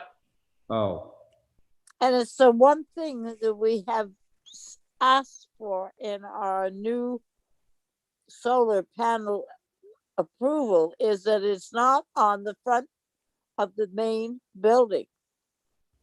And this is both on the dormer and on the shed roof above it. And I will not approve that, because what's the point of having new things to say how something's supposed to be done and then just thumb your nose at it? On the secondary building, we can do it. On the third building, the very far over on the left, I would approve, but not on the front of the existing front of the building. I can't do that. okay. Thank you, Diane. Val? What, I'm gonna ask Tim, because I don't recall from when we saw this as an approval, what is the roof color? Mm-hmm. So the roof color is going to be matching the old structure, which got moved to the northeast. So it is gray. Okay. I don't disagree with Diane. You know, I know we are trying to be consistent about the rules, and I do think you could put them on the secondary structure or move some of them to a lower roof plane on the south and or a ground plane. So I also am not fully in favor of this, because I do think you're going to see it, and it is the front of the house. Okay, thank you, Val. Abby? Well, I have to say, I'm really glad we have other board members, because when I looked at this for the view, I thought it was a slam dunk, but now I didn't know that was a front door. For some reason, I didn't know it was a gray roof. So if convinced, I could go for the far left lower configuration of panels, but not on the front of the house, not on the main mass. Thank you. Okay. Can I respond, Mr. Chair? Yeah. So the bulk of the panels are below 20 feet. The panels on the dormer are on a relatively flat, low-pitched roof.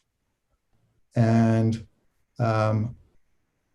in terms of front and rear of the house, you enter the property from the north. To me, that seems like that is the front of the house. It's not, the front of the house is south. It says so. We have these rules. If a street says it's one way going the opposite way, you don't go up it. This is our rule. We've spent some time, Val has spent considerable time, Steve Welch also, in making rules that work. And that's what we're asking you to. We've said you can put it on the smaller buildings, just not on the front, whether it feels to you like the north or feels to you like the west.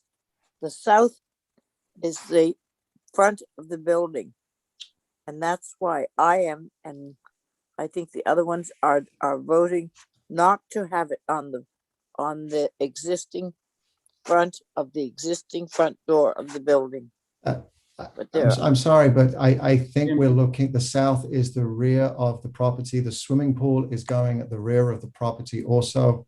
Tim, the issue is that certain members of the board feel like this south is the front door of the house, which I don't think you dispute. And that's the rule. So you can argue, Tim, sorry. You can argue it, but I don't think that you're going to get a majority of people to vote in favor of this the way it is configured currently. I'm just telling you the way it is. I don't have a big deal, I don't have a big issue with this one myself, because I know that there's a lot of screening to the south, and I believe it when you say that the screening will remain in place. However, I think that if this were to go to a vote now, it would not be to vote it through as submitted. So I have a comment, Mr. Chair, to Go ahead, that. Val. Yep. The plan does not show us a driveway. It does not show us that where people are accessing the lot or where there's any bolstered screening proposed. That could sell it. I mean, we don't want it on the front of the building, but we virtually have no information, and that's bitten us in the butt before. So hold for more information. Yeah. Tim, I think that's fair. Take that site plan that you have basically nothing on right now. Show us all the screening, show us where the drive's coming in so that people, the board members, the voting board members will get a level of confidence that, you know, even if the quote unquote front door is facing south, that it will be screened enough so that we will be unable to detect that from the public way. Okay? Sure. So this falls under the category of more information, which I believe was exactly the way Val phrased her motion. So Val's motion for more information on the site plan. Let's see how that goes. Diane on the motion. Aye. Great. Aye. John. Aye. Very good. Abby. Aye. Great. Val. Aye. And I'm in favor. Motion carries. Okay, Tim, sorry. We'll see you next time. Sure. But I think if you get that information, we might have liftoff. Thanks. It could make a big difference. It could make a big difference, yes. Okay, next up, 13 Fayette Street, Sauna. Hi, how are you? Hi, good. How you doing? So I'm good. You're bored this time. Okay, so you don't have Stephen, so you would be down to a 4-person board, that 4-person board being myself, Abby, Val, and Carrie. You okay with that? Yep. Okay, let's go then. Okay. The client is on the Zoom as well, so he might have some comments after I make a couple comments. Okay. So after reviewing what the comments from the board from the last meeting, we've removed the 3rd floor deck from the east side. We have extended the chimney to conform to the building codes for the double chimney. And on sheet A 1.2, we've shown examples of exterior chimneys throughout the historic district, a handful of them visible from the town lot, which is where our house is nearby. Our house is somewhat obstructed by 11 Fayette. With our proposed chimney being at the rear of the building, we do feel like it conforms to the historic area. That's it. Okay. I'll take it, Mr. Chairman. That's fine. Two things though. Do we want to hear 3 things? Do we want to hear from the owner now? No. Hang on, John. If so, unmute. Yeah, I'm unmuted, Mr. Chairman. Okay, very good. Go ahead. And I apologize if the sun is blinding coming in here. So we're sort of new to this, so perhaps you can give us some guidance. We spent a great deal of time gathering information when our proposal was tabled last time, gathering photographs, addresses of properties that had chimneys almost identical to this one, including the town building itself. One of the comments made were somebody thought it wasn't appropriate for a chimney stack to be viewed from the town lot. So we've provided, I think, a half a dozen of historic homes in the historic district that do have the exterior chimney stacks viewed directly from standing in the middle of the town parking lot. And I guess what we're looking for guidance on, it's very, I think, appropriate for the committee to interpret historic precedents in its analysis of any architectural proposal. It's perhaps would be inappropriate to interject personal preferences as opposed to architectural analysis that are interpretive as architecturally significant from a historic precedence level. because this exterior chimney stack is almost identical to literally dozens of historic homes in the historic district. And this HDC has recently permitted these exterior stacks, including directly next door at 11 Fayette Street in the fall of this past year. You know, it would just seem that given the examples that we have put forth, that disallowing this because of any personal preference would be inappropriate, not justified. It would seem to be prejudicial against us and inequitable between us and our neighbors. So with that, I hope it can be evaluated looking at the examples that we've given, and we're certainly open to any, you know, minor suggestions or changes. But the ideas that were sort of thrown around before of moving it inside the house, I think Sana can speak to this, that would completely destroy the small living room that's in there. There's roughly 11.5 or 12 feet between that wall and the kitchen island. There would be no place to sit. It just would be, but again, what we're really looking for is the guidance on if there's so many of these historic buildings that have exactly the same chimney around, you know, we're looking for sort of your input as to how this should be evaluated. Thank you. Okay, thanks. Do we have HSAB on this? Yes, Mr. Chair, we do have HSAB comments. Okay. They looked at this on. No, Diane, hang on. They looked at this again on May 10th, and want to mention we do appreciate the removal of the third floor deck. So thank you for that on the proposal. They do have some concerns. Fireplaces were never historically placed outside on a building of this style. The chimney should be on the interior. Yes, there are existing exterior chimneys in the whole historic district, but this doesn't mean we should approve more of them. This chimney, when actually built, will have to be even wider than what is shown to accommodate the first floor flue around the second floor fireplace box. There are more options for providing fireplaces such as propane, fully interior, and eliminating the second floor fireplace. I will note, while the application does include, and thank you for these photographs of existing fire or exterior chimneys, I will note we can't discern the age of these particular structures, nor did staff go through and indicate when these were constructed. And I do think that does take into account for those particular structures. But although at the end of the day, this structure is, that's before you, is an infill to emanate the type of a typical Nantucket, if you will, of it's not historically, and not a historic structure. If it's trying to emulate, that's exactly what the HDC's advisory board is mentioning. So thank you, Mr. Chair. Those are our comments. Okay, thanks a lot, Holly. Now, Holly, could you also show us the other two elevations? And Sana, just for the record, yeah, we like to see the penultimate previous submission so that we know it changed. Like, so you obviously got rid of a third floor deck, which I honestly can't remember where that deck was. Yeah, it was coming off that dormer. Okay. Well, just in the future, if you could just Yep. add that in so that we have something to compare to. Yep. So we heard from HSAB. I think that, okay, so now we get to turn it over to the board. Can I make a correction, please? Did you ask if you could make a correction?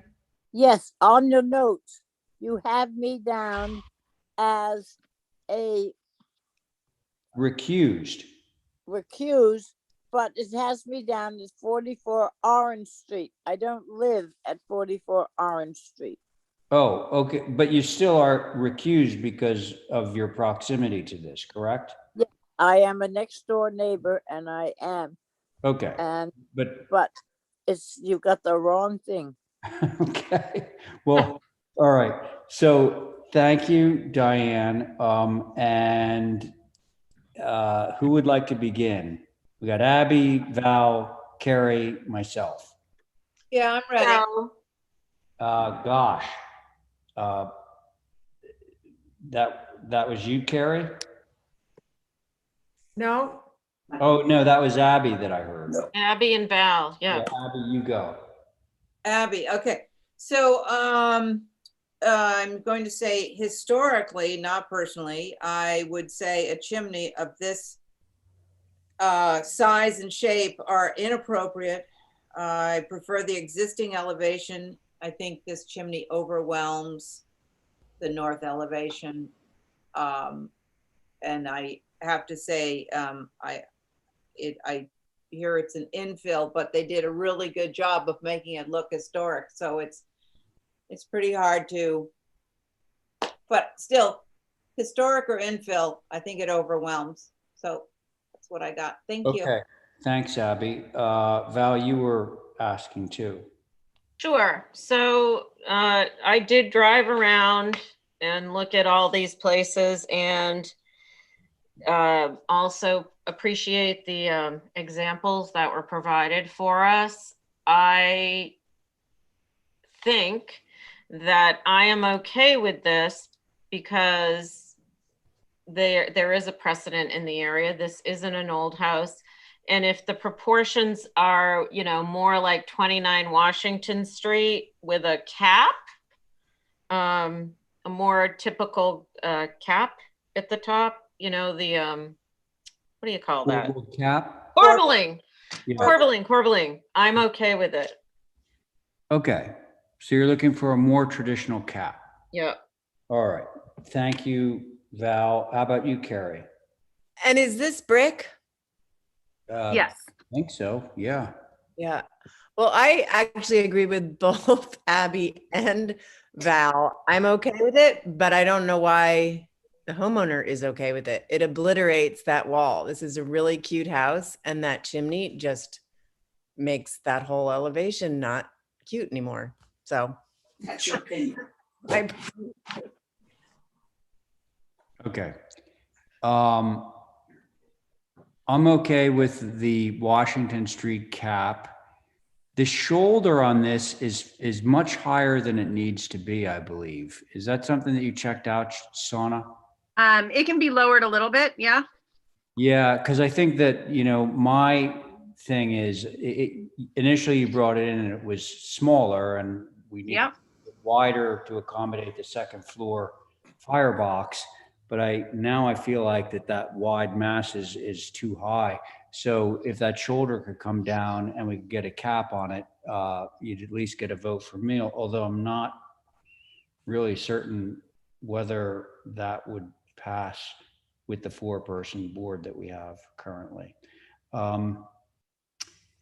Chairman, can I interject on that one thing? We would, that was widened for the second floor fireplace. We would absolutely be willing to give that up in its entirety to get the, I guess you call it the shoulder, whatever that is. Second floor fireplace? Yeah, willing to give that up in its entirety, certainly.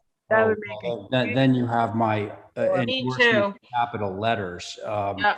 Because then the main. 'Cause then that shoulder could actually go down, you know, somewhere down between the first and second floor windows. And then the entire thing would feel far less massive than it does now, to Carrie's point.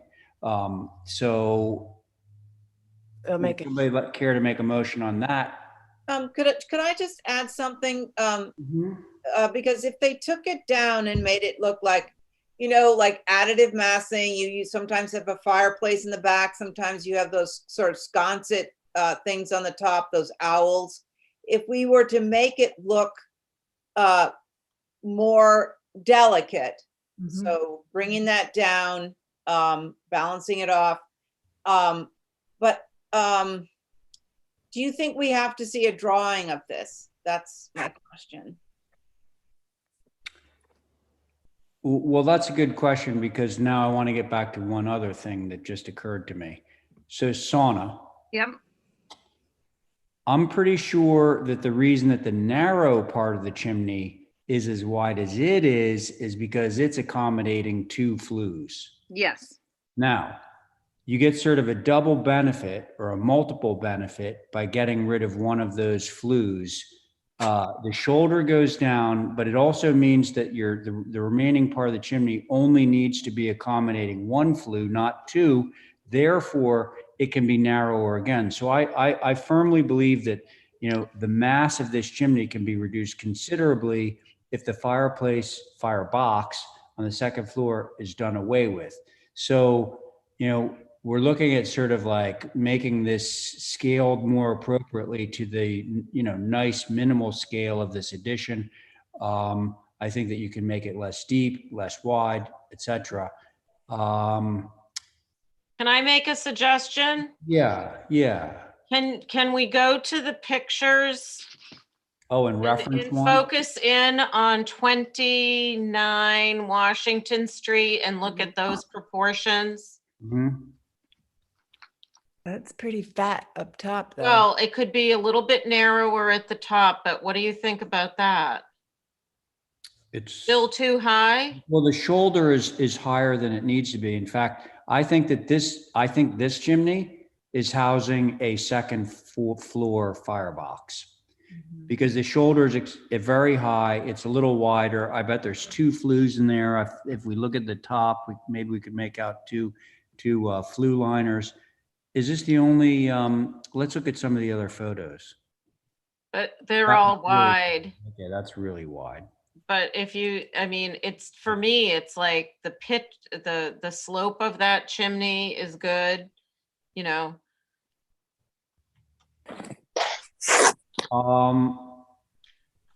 I'd like to make a motion to see this drawn up as a reduced size chimney and corbelling at the top, so it looks like, and we could, if they're in a rush, we could, I don't know, could we ask to see it Thursday? I don't know. I can get it to you by Sana, Thursday. you could do that, right? Yep, I can do that. Okay. I'd be okay. Oh, well, I won't be here though. Well, listen, if we get sort of like a consensus view on the direction, and it sounds like we do have one here. How about if it's approved through staff and one of the board or 2 board members have to okay it? Well, I was going to suggest that exact same thing. That's Because, brilliant. you know, we don't want to leave the burden to Holly and Kathy to determine that it's small enough.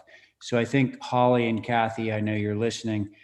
We can do this through staff, but just give me a call. I can take a look at it, make sure that it sort of meets what we've all sort of described verbally here, just to move this along. So through staff, but with consultation. Keep it delicate, sort of. Yeah, no, I think Sana is up to that task, definitely. Okay, so was somebody? That's my motion, Mr. Chair. Okay, so I believe the motion was to reduce the size of the fireplace to accommodate a single firebox on the first floor, add corbelling to the chimney cap through staff with a review of 1 or more of the board members at the discretion of Kathy. That's the motion. And so let's take a vote on the motion. That was Val's motion. So Carrie? Aye. Very good. Abby? Aye. Great. Val? Aye. And I'm in favor. That passes. Okay, thanks. Great. Thank you, Mr. Chairman. Thank you so much. Okay. We're on number 3, 105 Tom Nevers Road, Chip, and we are with a 4-person board on this one as well. Slightly different 4-person board. Myself, Diane, Abby, Carrie. Good evening, everyone. Can you hear me? Hello, Chip. Hi. So I am Chip Webster to represent the applicant for 105 Tom Nevers. It's been a while since you've seen this, largely due to the backlog. This is a good starting point here if we go back to the locus. So as a reminder, this is towards the end of Tom Nevers. It's on the non-water side, and it's a rear lot. So it's a flag lot, and this is for the rear of that, the location. There it is again. If we go to the elevations. So this actually, why don't we start with the south elevation, because I think that tells the best story. So at the first review of this, the first 3 members of the board were all okay with it. This original application on the top. And then when it got to you, Ray, you expressed some concerns that it was too much 2-story massing, that all 3 elements were 2-story. So you can see what we've done is we have now broken it down so that the flanking masses are 1.5 stories. In addition to that, you can see we also broke up some of the symmetry. It's a little more casual as well. So it's a little less formal, and it does implement the 1.5 story massing and either side. And then it goes down to single-story elements at the porch elements. If we go to the east elevation, this is the entry side. And I actually think it was very successful in doing that because we changed the ridge line, and that entry element, I think, reads a little better as an entry as a result of this. And then we can go to the other elevations. This is the west side.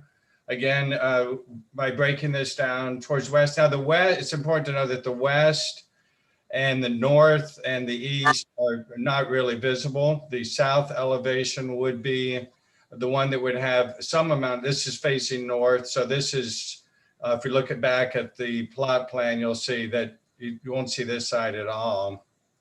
There we go. Yeah. So why don't we hold on this one for a second. So you can see the visibility will be limited to the south side, maybe a little bit of the east side right there, looking up the drive, and it is this rear lot. So again, in summary, we almost got approval last time, and then concerns were brought in about the amount of 2nd-story massing, which we've broken down, and I turn it over to the board for comments. Thank you. Okay, thanks, Chip. Okay, folks. I'll go. Thank you. I think this is a hugely successful revision, Chip. Yep. I agree. Is that the extent of your comments, Carrie? To the extent I would approve it. All right, very good. Abby? Yeah, I agree. I think the only thing I think is bothering me is that little row of that little crown that goes on the deck that's set into the roof. The little tiny baluster thing. They're sort of unnerving me. Are those like natural to weather, or what are those? Well, I mean, we could eliminate those if you want. I thought it added a little something, but we could certainly eliminate those if that was the pleasure of the board. What color are the Chip? How would you eliminate them, Chip? Via parapet wall or what? Yeah, it would have to go to a shingled wall. But actually, it's a good question. We could do this. I kind of would rather keep those. What if we kept those, but let those go natural to weather? That'd be my first choice, if that was okay. The baluster. The balusters would go natural to weather and blend in with the shingles. We do have a wood cedar roof as well, so I think all of that would blend together. What do you think about that, Abby? Sorry, I was muted. The one that I think is the most odd was the one, if we could go to another elevation, keep going. That one that's over the, it just looks, so yeah, if those were natural to weather, and maybe that one on the south, I think is the one that really doesn't work for me, but let's see what somebody else has. Okay. All right. Diane, I believe it's you, yes. Yep, I'm with Abby. I think that the south is hard. I think it's either the amount of windows that are there that you're going to, it makes the 2nd floor heavy. It needs to be let. It needs to be lightened some somehow. The south elevation, the top picture is existing, Chip, or not? It doesn't. So the, Yep. Go if I ahead. may, shall I answer? Yeah, go ahead. So Diane, the upper one was the original submission, and then the lower Okay. one is the current submission. And Okay. again, I'm happy to do whatever would be the pleasure of the board with that balustrade. I think if it was natural to weather, it would disappear, but I could also remove it completely and just replace it with a shingled wall, if that was more preferable. No, actually, I'd rather see that than the single wall, because it will make the second floor heavier. So I would go with that, but I would like to see some reduction of the windows on the second floor of the south proposal. Okay, maybe I'm only the one person who says there's too many. I just would like, it's just a lot, and it's the one view of the house that's seen the best. So that's all. That's my suggestion. Okay. Chip, I really appreciate the changes that you made. I think your little porte cochere is worthy of Caesar's palace, but it's not something that we're going to see. I'm okay with this. And remind me of something, Chip. Yeah. Is this painted trim? Quite honestly, I can't remember, but we could look at let's look and see. Yeah, I'd like to know because the little. Oh yeah, so we have applied for white, but I would be happy to go with gray for the trim and gray for the windows. Okay, so that would certainly do it for me. Because the little, and maybe it'll do it for Abby too, in terms of the little teeny tiny balusters, because I do agree that changing them from balusters to a parapet wall would make it feel a little heavy, honestly. So I'd rather just change the paint color, and I think the gray would be completely appropriate. Those are my comments. Would anyone care to make a motion on this one of some kind? Well, you could do, if they really wanted white, they could do that. What is that light gray we like? Platinum gray. Yeah, that might be pretty. So I'll make that motion to approve with the trim and I guess it's the trim, the sash, the details be platinum gray. Trim and sash, platinum gray. You okay with that, Chip? Yes. Okay. So that was Abby's motion. Let's see. On Abby's motion, Carrie. Aye. Very good. Diane. Aye. Okay. Abby. Aye. And I'm in favor. That passes. All right, Chip. Thanks for working with us. Absolutely. Thank you so much. And again, I was serious when I said I think it improved it. So I want to thank you guys as well. Well, thank you. Nice to hear. Okay. Appreciate Bye-bye. it. Good night. 6 Macy Road. Hi there. Hey, buddy. Okay, so you have me, Diane, John, Abby, Val. So we took to heart everything you guys said and pretty much made all the changes requested. We took out the section with the fire pit where it was kind of going past the corner of the property. So we brought that back in line with the deck. And then we also relocated the fire pit as requested and bubbled in those changes. Okay, so I can barely read the text, but one bubble says remove. Fire pit. Okay, so that's gone. Relocate fire pit. Boy, it Okay. really got so much smaller. Got it. Okay. All right. Thank you. I'm okay with this. Okay, so Abby's okay with this. Val? Ditto, as long Okay. as you can't see it from the Nantucket Trust behind it. Open property. Well, Can you? No, you won't be able to see it, All right. but we'll make sure you don't. If We trust you. We can put a caveat in there. Yeah. Okay, well, we can do that. Diane? I'm okay with it. Okay, very good. John? John, are you still with us, friend? I'm here, Mr. Chairman. All right. What do you think of this?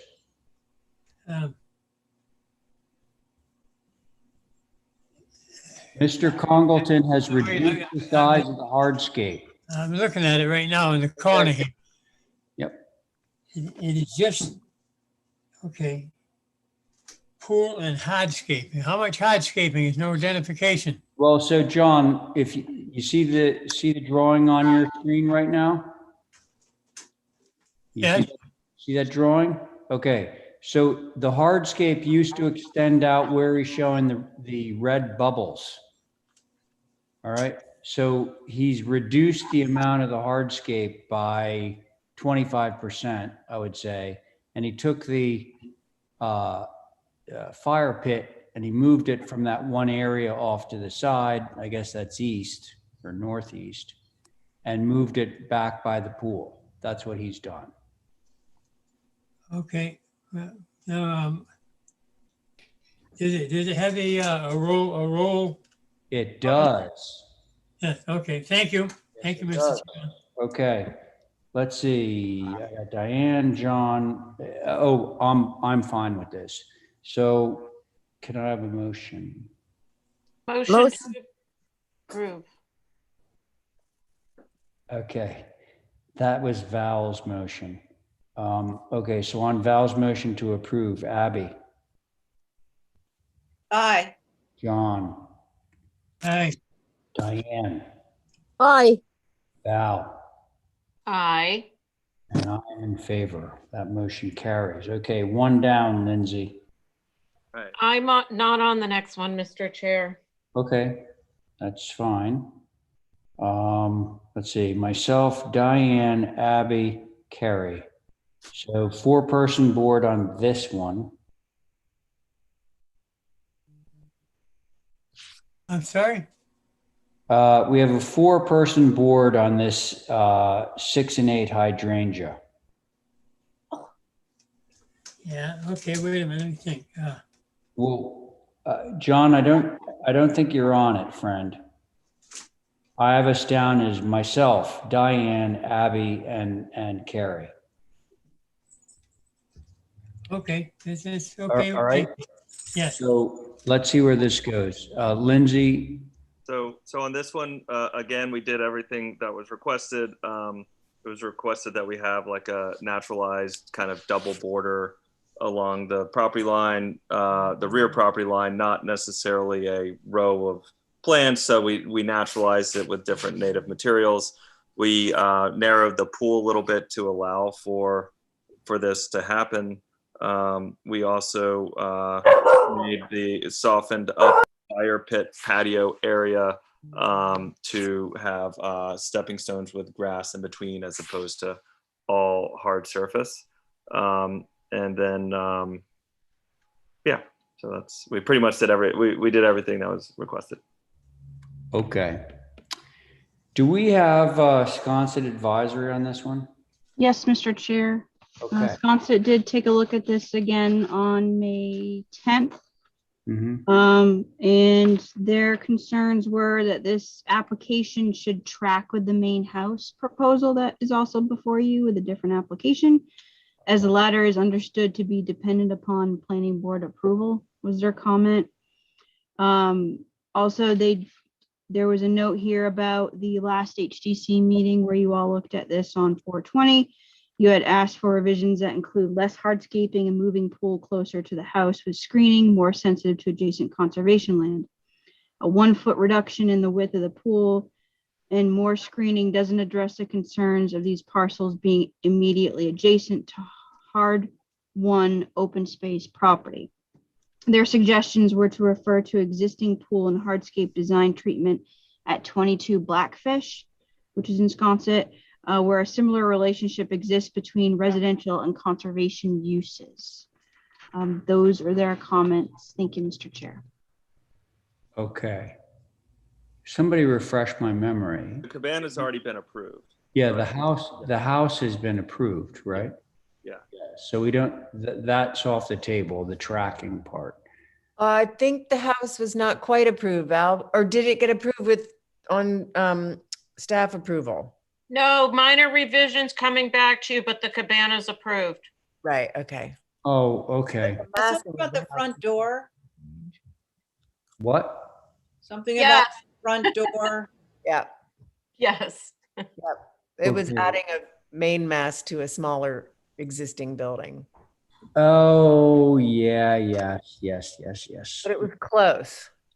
It's all coming back to me. So do we feel comfortable moving forward with this application? Could I ask a question though? Yeah. I don't quite understand why are there two driveways? Or is that not a driveway? Or is that a? Because it was formerly were two driveways. lots. Oh, so do they get to keep? That's in with the planning. That's the planning board thing. See, it's two lots, but now they're straddling, they're essentially turning it into one lot because the house straddles the property line. So the planning board is going to need to approve two curb cuts. Yeah, because I mean, you get rid of one of those, that's more landscaping, but I mean, for now, what's before us, I think I'm okay with it, so. Okay. All right. Well, that's good to hear. So that was Abby. Carrie? I'm okay with it too. I understand the idea that there's this big open land behind it, but this subdivision is not like, it doesn't feel a part of it. It's not like a few houses in this pastoral landscape. It's an actual subdivision. And I think this is appropriate for a subdivision. They're helping to mitigate the view from the public land, which is great. And I think they're going to be successful at it. So you're okay with it? Yeah.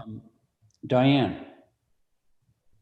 I am too. We spent some time seeing about the vegetation and coming around and asking him not to make square corners and to round it out a little bit. Fire pits are against the law at the moment. Isn't that fun? Oh, so didn't know that. What happened? The chief of fire said that it is too dry here to have a fire pit going unless you are actually sitting there with cooking food. Interesting. But you can still have a fire pit, you just can't use it.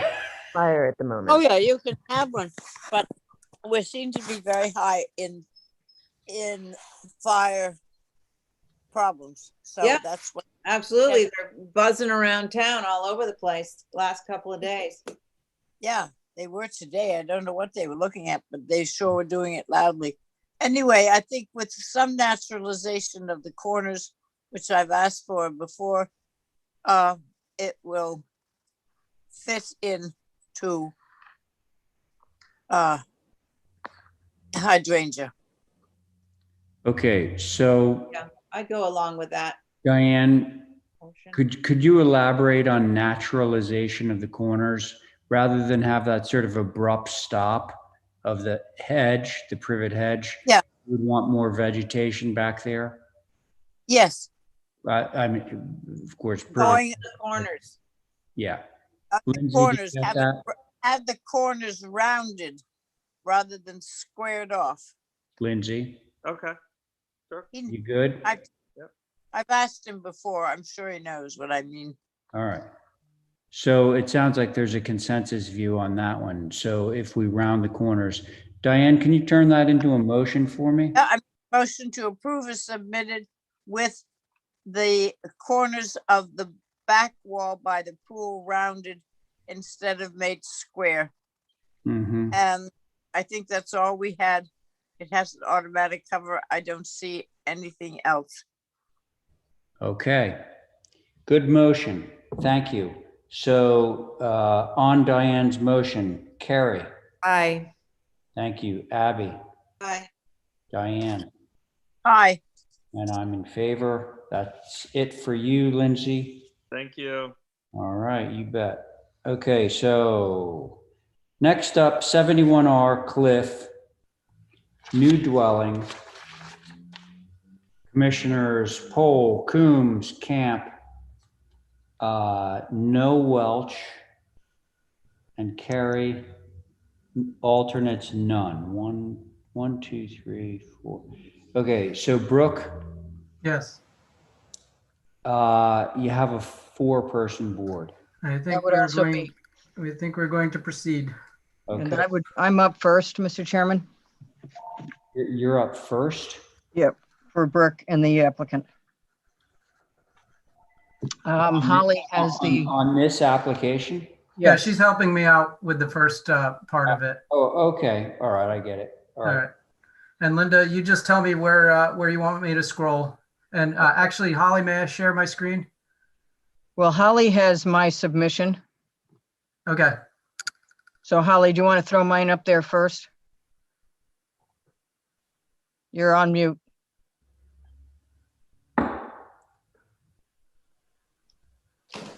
Let's see. Is she still? What happened? Yeah, I'm looking for it. Okay. I actually have it up on my screen. Brooke has it up. If you want Brooke to go, go. Oh, okay. Screen Permission share. to share? Yeah, go ahead. Look. Oh. What the?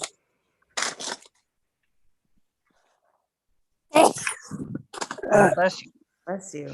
All right, All right, Linda. this screen, if we can enlarge it, that would be helpful.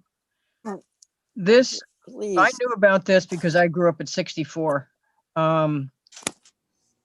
This is kind of critical to your discussion. The HDC, as it turns out, only has jurisdiction from Hamlin Road, not from this way. If you look at the Cliff Road side, and I've verified this with the planning department. When you look at Cliff Road, you see the straight line? Mm-hmm. That's a lot. Roads that are not lots have no line. And then you see the dotted line. This is not a publicly traveled way. This easement is a driveway easement solely for the purposes of accessing the subject lot and the lot beyond it and the lot on the right. That driveway is entirely on 69, Yep. which is that No, large triangular lot. I get it. So we don't have any jurisdiction. HTC has no jurisdiction from that side because you can't cross an easement on a private lot. Correct. So when you go over to Hamlin Road, which I'll show you the rest of the submission here, we want to keep going. It's kind of a unique situation, but there are these weird driveway easements here and there, particularly up in the Cliff area. Well, they're all over the place. Yeah, they're kind of bizarre. You All right, ready so for next photo? next screen. Hang on. This is actually looking down that way. You can't see it from Cliff Road. You see my arrow up here and the little arrow down there.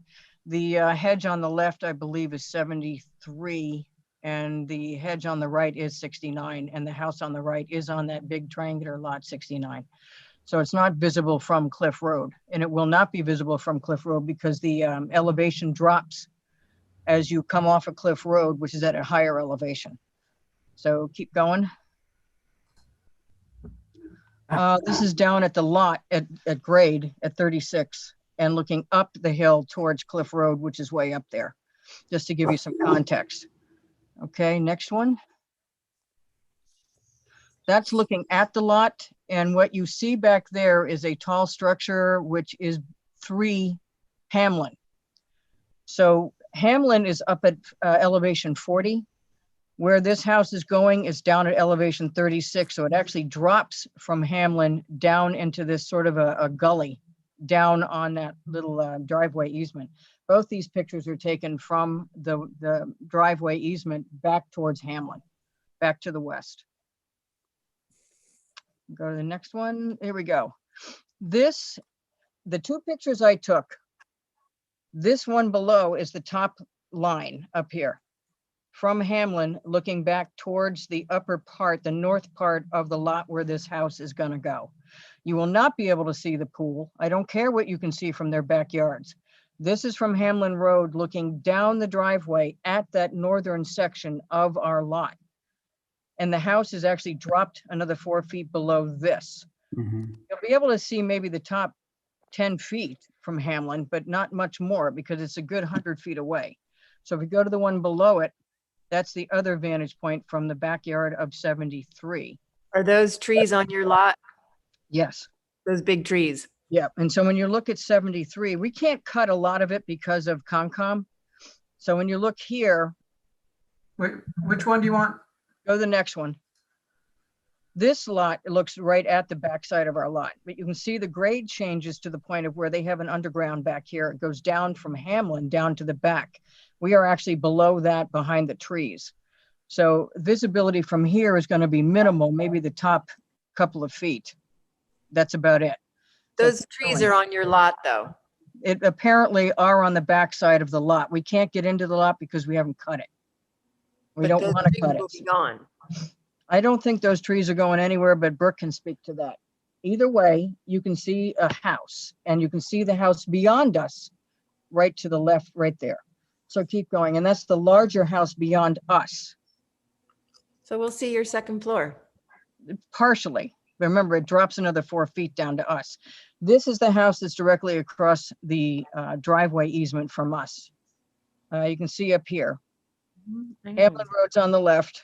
We're on the right. There's houses to the left of us, houses to the right of us, houses to the north of us. The house to the right of us is a fairly sizable house, as you will see.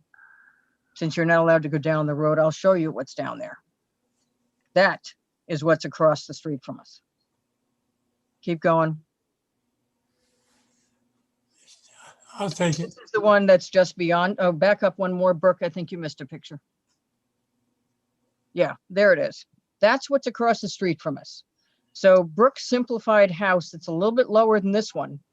And they're about, both of them are 36, 38 elevation. But that's what's directly across the little driveway from us. And that's got a substantial amount of volume. So keep going.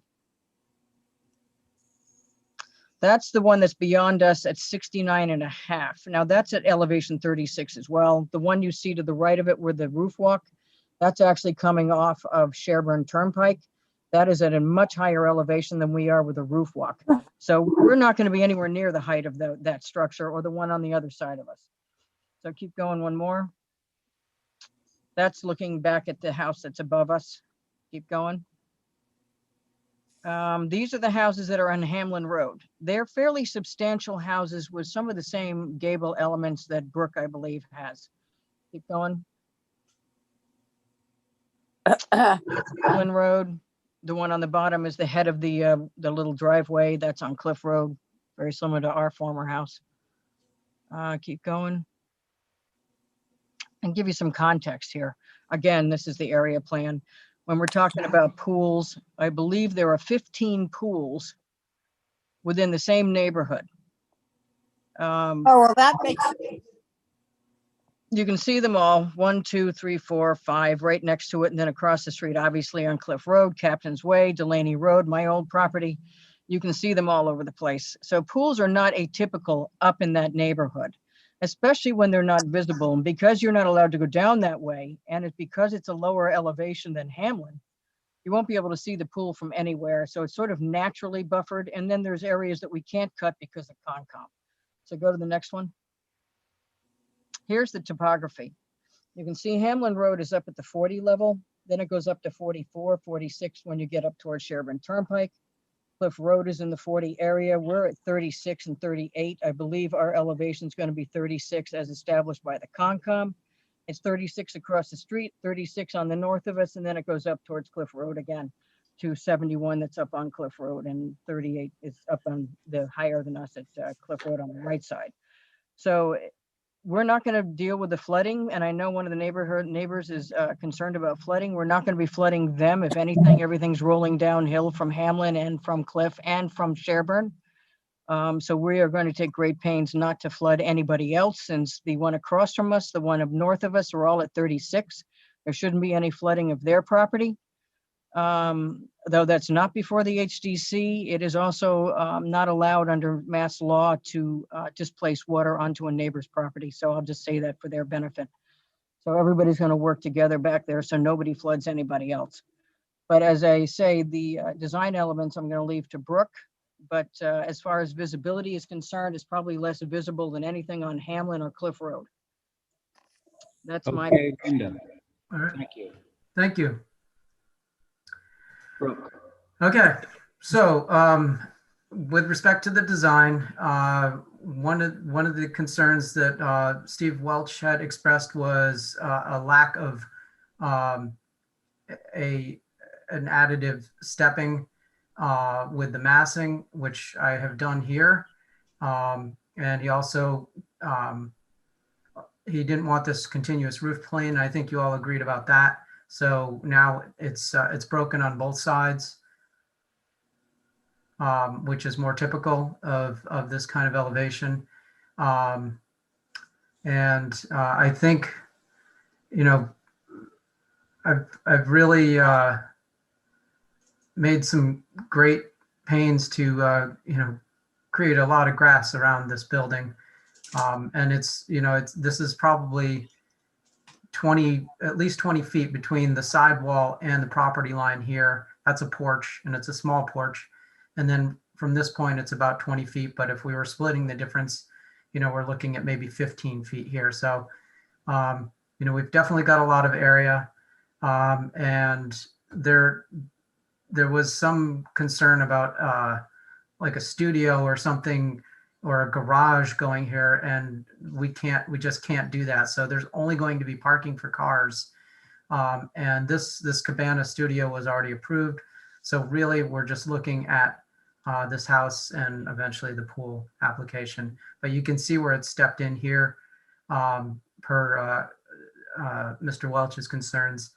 And it was also stepped down in height as well. So again, in terms of visibility, I think Linda has established that there's minimal visibility. And, you know, you'd probably be looking at a point from about here up. And 36 feet, that topo line is 4.8 inches above the lowest point where our property connects with the road, which is 35.6 right here on this surveyed and stamped plan. Mm-hmm. Okay. All right. So I guess that's it. Thank you. All right. Thanks, Brooke. So I'm sure that it's possible that there are people that would like to speak on this application. If so, please unmute yourself and announce your name and address for the record. Mr. Chairman, if I may, this is Halil Padir, 69.5 Cliff Road, north of this property. I understand I forgot the name of the first lady who described the comparison between this unit or this structure with respect to the surrounding. Linda Williams. Linda Williams, I'm sorry.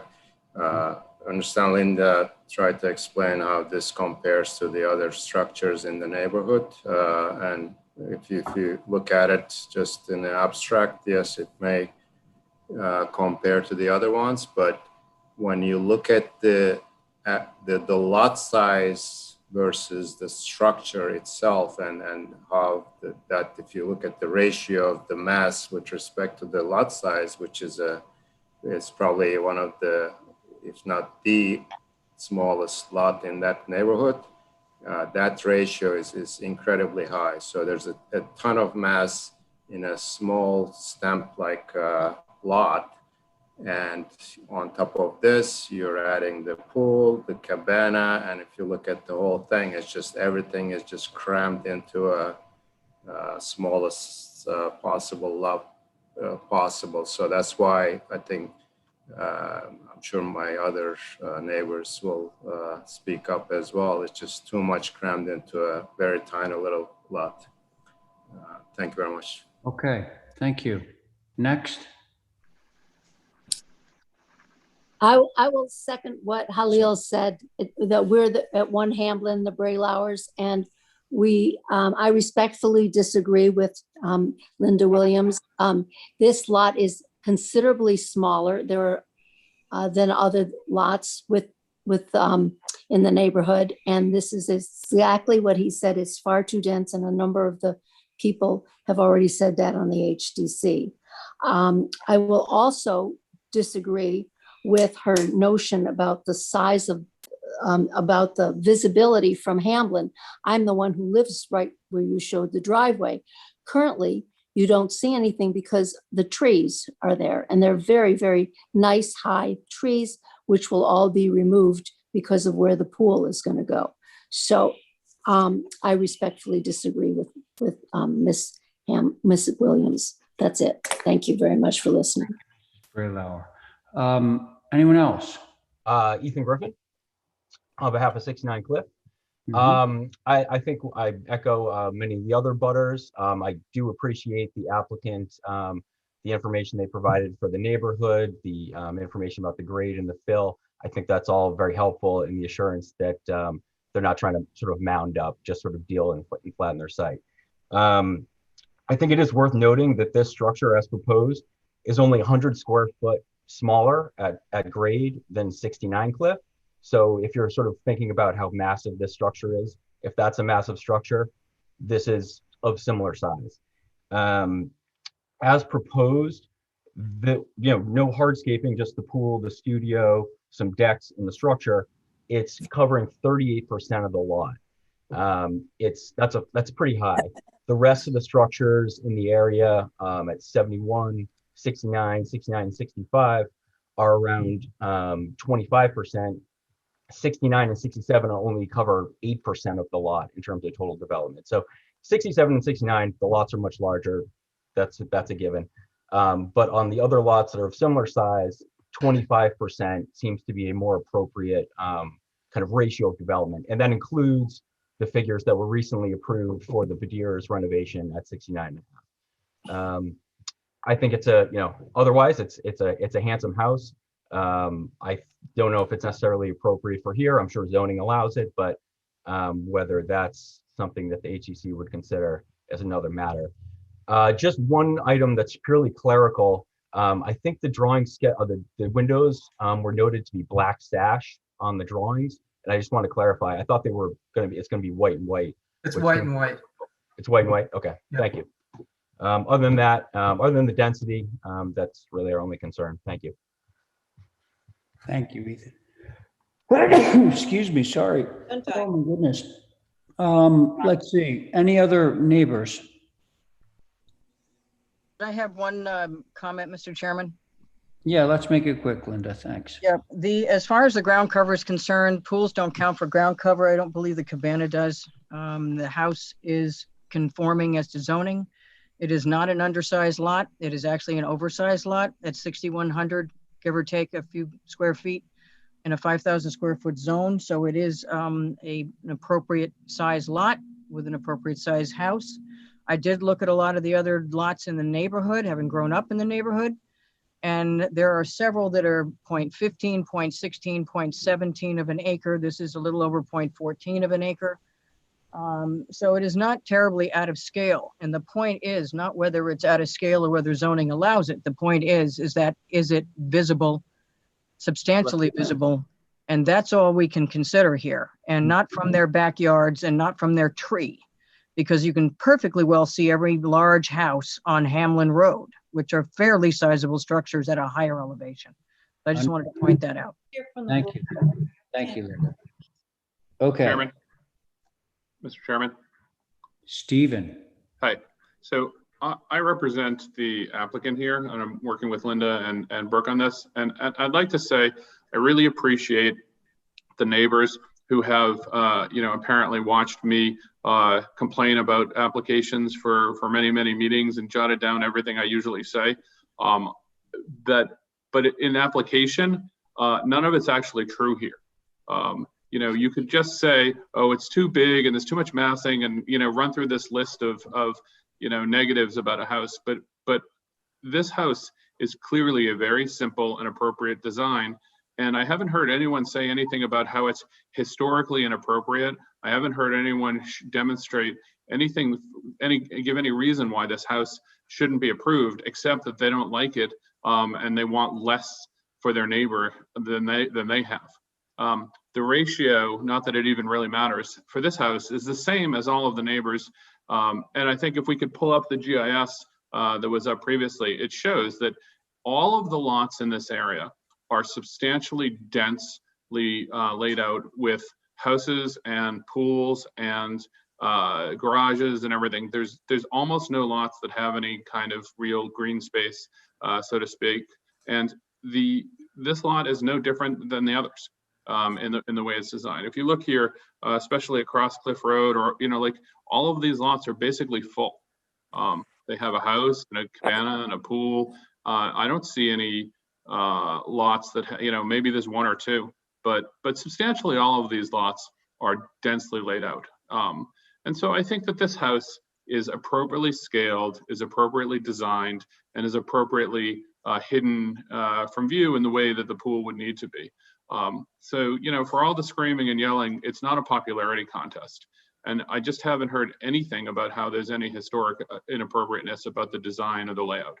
At the end of the day, this is a appropriately designed house in a densely populated neighborhood, and it's perfectly in line with that, whether the neighbors like it or not. Thank you. Okay, thank you, Stephen. Anyone else? All right, I'm going to turn it over to the board, see what they think. Once again, the board on this is myself, Diane, Abby, and Carrie. Who would like to begin? I'll go. Thank you, Carrie. I appreciate what Brooke has done. I think even the last submission, he did a lot to mitigate the perceived scale of this building. And I don't think the scale of this building seems out of keeping with any of the others. Lot size aside, if it concurs with the zoning that's allowable, I don't see much difference between the scale of the buildings around it. This is the one in the center, so it's going to get all the attention. But I think this is a really sweet little house to go on this lot. And I think Linda's presentation showing us all the different view corridors and the depth of the site and everything about it, even with those trees gone, I'm pretty sure you will see the second floor of this building on the west elevation. And I think it's a good one. And I appreciate all of Brooke's changes and his client's patience with us. Okay, thanks very much, Carrie. Diane, you ready? Yeah, I just want to see, is the north or the east the front of the building? East elevation is the front of that's what faces the easement. Okay, so that is the front. I'd just like to see a little more trim around it.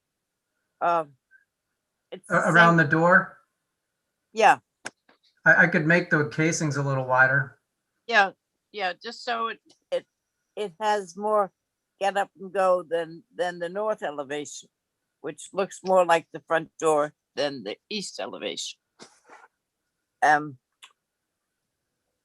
Otherwise, I need you to tell me that the eave at your dormers come down to the middle.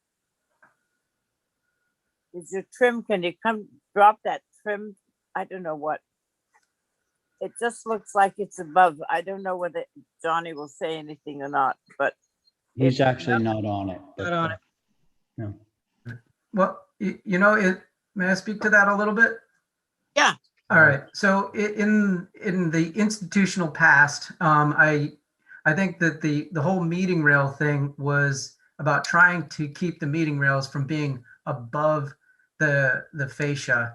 And I think that also in the HDC's institutional past, the meeting rails could be, you know, within that range. Now, if it's a real sticking point, I could probably, maybe raise the dormer a little bit so that the meeting rail was at the bottom of the fascia, which is right here. Yeah, well, that's on the But this big is the drawing. frieze that's against, so, I mean, It looks like it just comes at the meeting rail. That's why I was asking you your opinion rather than saying you were wrong. I thought the bottom of the eave came across the meeting rail, and so then it would be all right. Since we heard a lot about architectural correctness on it, I thought it would be good to be architecturally correct. Other than that, my thing on, I would like to see those windows on the first floor, if it's going to be any scene on the east elevation, to be separated. You have plenty of room to move it. And it would make the first floor more gracious with the windows, I believe. Otherwise, I don't think that I have any problems. I think it will fit in. And it's 26 feet, 27 feet in total. 24 at the lowest piece. So it's got to fit in approximately with the houses that are already up there. So I think it will work. I would not have another problem. Diane, I just want to point out that, remember, those 3 windows face the driveway. They're not I visible. don't, Linda, I'm just saying. I'm saying that to me, I would rather see them separated. If he doesn't want to separate them and they're not being visible, he doesn't have to. Okay. But that's what I was thinking, that it would just stretch it out a little bit. That's all. Thank you. Thanks a lot, Diane. And now we come to Abby. Yeah, while we're on those points, I like Diane's point about the front door under that little porch. I think the front door has to be pumped up a little bit. I don't know if a door like that gets side lights, but something to fill in that space. And I'm wondering why the number 4 windows aren't 5s. It looks a little top heavy with the. it's the kitchen. Above. Well, so actually I'm with Diana. I would move those 2 ganged windows on the second floor on the right. I would move that whole thing up into the roof line a little bit, raise those meeting rails. I think it would look a lot better. And I would make those 4s 5s. I think that's the south elevation, the fenestration. I wish we had, some of them line up, but some of them, the left-hand side looks a little chaotic to me. Must be something going on there. I don't know what it is, but we're only talking about the architecture right now. Is that correct? That's correct. Yeah, so that's all I have. And I think I appreciate your reduction in size. Okay, thank you, Abby. So, Brooke. Yes, sir. I think if we beef up the frontispiece on your entry, which I'm sure you're amenable to. Yeah. And if we raise up the double windows such that the meeting rail on the windows aligns with your eave, that's not much of that's probably a 4-inch rise in the windows, inconsequential. Yeah. I understand the whole issue of the kitchen. It comes up perennially at these meetings. I'm okay with having larger windows above smaller ones. I think the balance is there. That would do it for me. Now, whether that is going to get you an approval, we shall see. So can somebody? I would make that motion staff approval. Okay. So just to reiterate then, we want to have a real bona fide frontispiece around the entry door. And we would like to raise up the windows on the second floor dormer of the east elevation such that the meeting rail of those windows does align with the eave. Could I And- just say something that might, I'm so sorry. It's Go when ahead. I said changing those fives to, changing the fours to fives. If Yes. you're going to move that up, maybe he should keep all those fours on that plane. See what I'm saying? The 3 4s and the 2 5s, the 5s should be 4s maybe. Oh, okay. Otherwise, that would actually help in Yeah. terms of the Oh, okay. Well, if in you're terms of amenable to having 2 4s instead of 5s Yeah. with the same stipulation, the meeting rail, et cetera, then I think we have liftoff, definitely. That would make it a lot easier to do that, actually. Yeah. Okay, so Carrie, was that your motion? Yep. Okay. Staff approval. Right, through staff approval. So on Carrie's motion, Abby, Aye. Diane, Aye. Carrie, Aye. and I'm in favor. That motion carries. And now we're off to the famous pool. Thank you very much. Thank you. And we've already proven that you can't see the pool because it's so low and it's in the back and can't see it from anywhere. So that should move this. Now, let me just state, is this the same thing that I said on the previous application? We don't have Stephen, obviously. Yep. So we're down to a 4-person board on this same board that just reviewed the house. We'll be reviewing the pool. So one of the things that I did, because I'm going on the argument that this is going to be not visible from anywhere, but so we maintained the dimensions. But what we did do is for this application, I'm showing a 6-foot cedar board fence on the back side of the property facing, and it's 3 feet off of the property line. And that fence will also be screened with, whatever evergreen vegetation we can put there, be it the viburnum, the longleaf viburnum, or arborvitae or some such.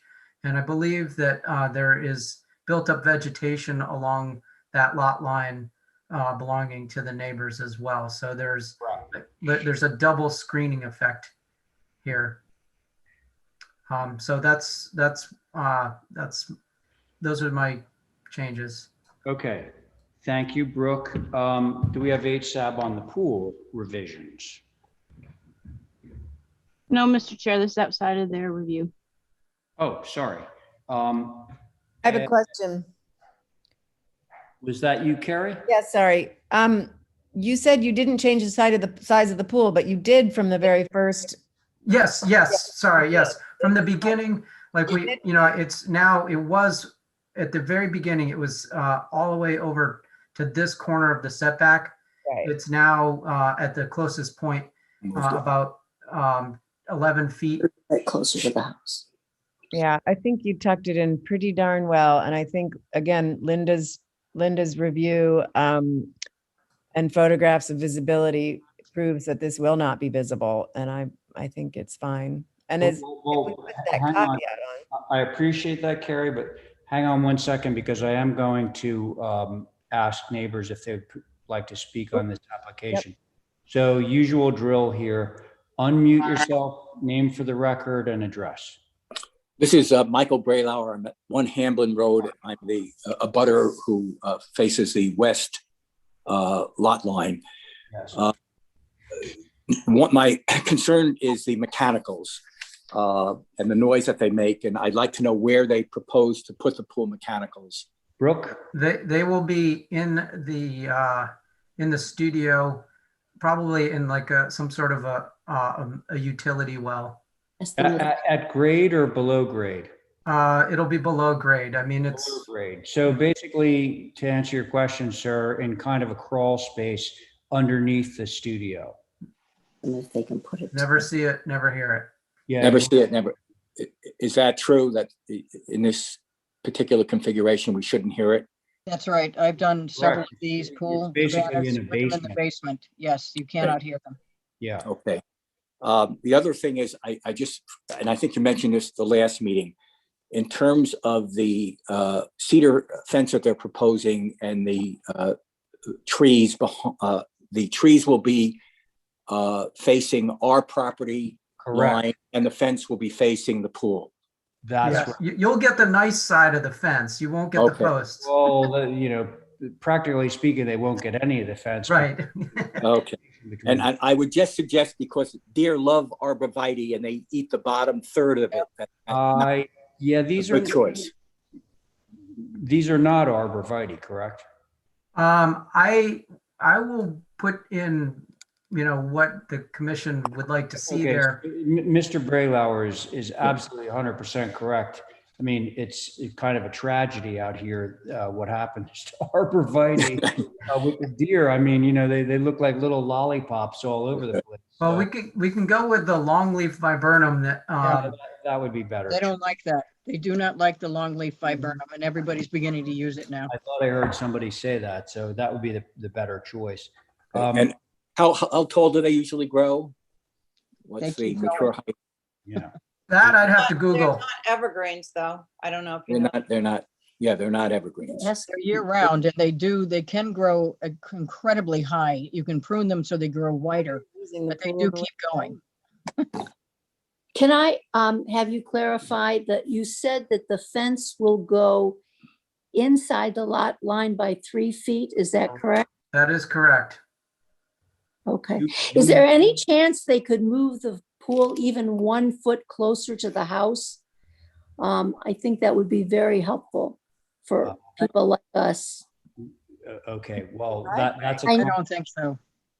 Okay. Well, I'm just asking. I don't think it's unreasonable to ask. Okay. Reasonable question. That's kind of more of a, something you would work out with the owner of the property. Anyone else want to speak on the pool before I open it up to the board members? Okay. Hearing nothing at the moment, I'm going to open up the board members, one of whom has already voiced her opinion. Carrie, do you want to elaborate, or have you finished? No, I'm done. Thank you. I'll go. Yes, please do, Diane. Go ahead. Whoever was the person who just spoke about moving the pool in, my thought, because there's only on Brooke, how much you says it's 6 feet. It doesn't look like 6 feet between the edge of the pool and the fence. Well, the fence is. No. Go ahead, Brooke. Sorry. The fence is 3 feet in from the property line, and then the pool is the edge of the pool is another 3 feet from the fence. So the edge of the pool is 6 feet from the property line. Okay, well, what my thought was, which she believed to also, is that if you had 1 more foot in that thing where it's 6 feet and you gave it 7 feet, it would make it more usable to walk around the pool if you needed to get on that side, and to do whatever maintaining of the land. If 6 feet with the pool right there is very severe to do whatever. If you use it as a thing and you've got kids and they want to play, they're over there, and you want to make it as easy to get to all sides of the pool as possible. So that's all. I just thought if you could pull it a foot closer to the house, it would make that back wall safer. I think they'd rather have green lawn between the pool and the house, since it's pretty tight. Linda, hang on. I thought this was the commissioner's time. Yeah. It actually is, Diane. Thank you. Abby. Yeah, I still think the pool has to be reduced in size. I think it's overdeveloped a lot. You got this, studio in the house. I think I might go for a smaller pool, but not 16 by 24 right near the property line. I think it's too tight. So I would also much prefer a varied vegetation on that corner. You're in a fishbowl there, and you have to think of this from all sides. And I think just putting consecutive ... of evergreens is, it's taking away those large pines. That's pretty sad. So I'd like to see something more like that go back in its place, something more. Something like that. Yeah. Brooke, Um, Abby, have you finished or? yes, I'm done. Thank you. Okay, so Brooke, I think you've done the calculus on this, and the conclusion that I've reached is that you move the pool 1 foot further closer to the house, and you will have a majority of people that are in favor of your application. I know you don't like it. Or just reduce the width of the pool to 14 by 24. So it's still on center with the studio. Yeah, I'm talking to my client right now. Hang on. Okay, I mean, I just have to point out again. you're either going to get a split No, board. Linda, don't. You're going to shoot. Not visible. That's just my Linda, saying. stop. Oh, I guess And I'm not. Brooke, I want an answer quickly. Yes, you know what, we'll move it a foot away from We'll move the pool. Yeah. Okay, so Diane, I hope you heard that. The idea is the pool is going to move 1 foot off of the setback line, 1 foot closer to the house. Okay, now can somebody give me that motion? I make a motion to approve Yes. with the pool moving 1 foot closer to the house. Okay, And we use, the pool is to be invisible whenever seen and for perpetuity. That's winter and summer. okay. Thank you for adding that on there. Okay, thanks a lot, Diane, for the motion. On the motion, Carrie, Aye. Abby, Nay. Diane, Aye. and I'm in favor. So the motion carries 3 in favor, 1 opposed. Thank you, Brooke. Thank you. Thank you. Thank you, board. Okay, next up, 1 Cambridge Street. Board, myself, Diane, Abby, Val, Carrie. Hey, how about that?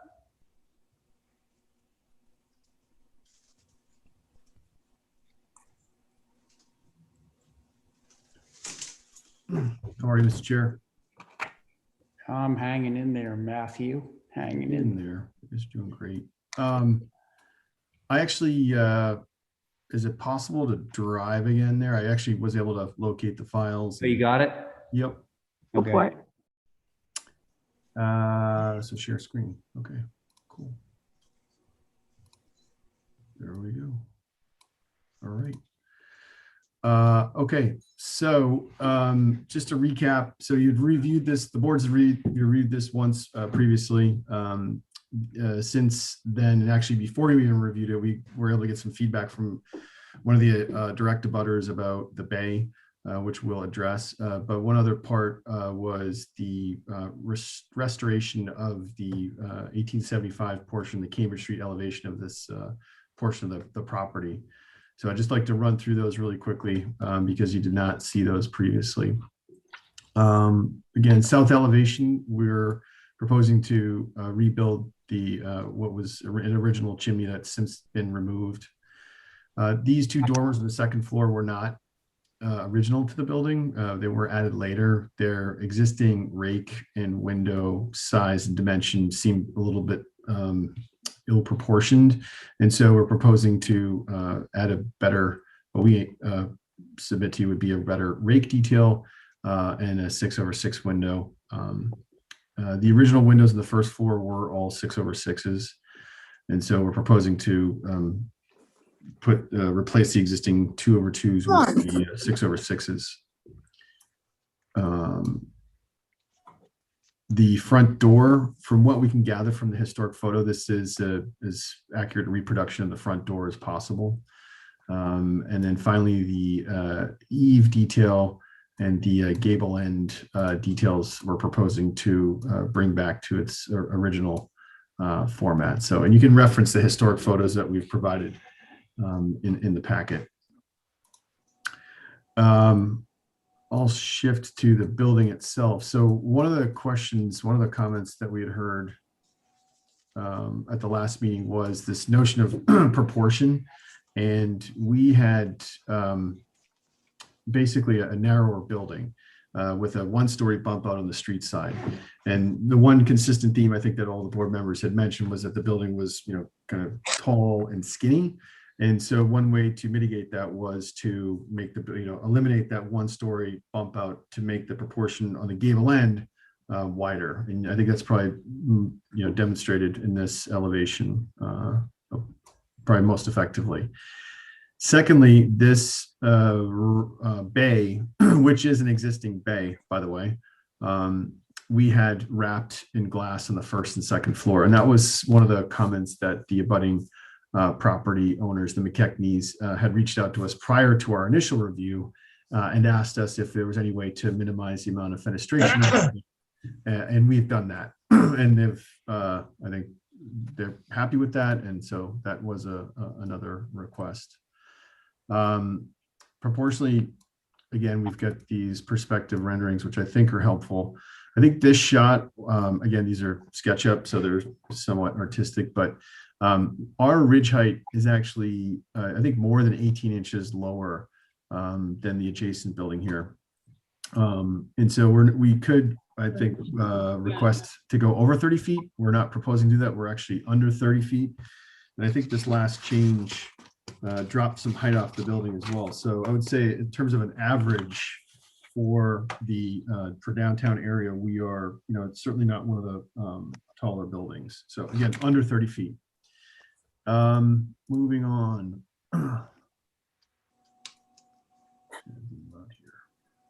Matt, could we have a site plan? Sure, I can zip you back.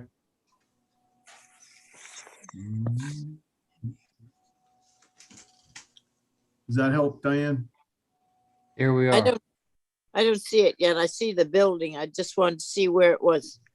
So the site plan is showing Cambridge Street on the bottom, Union on the side, the left-hand side, South Water on the right, wow, and India on the top. So this is where White Dog is. Approximately, yeah.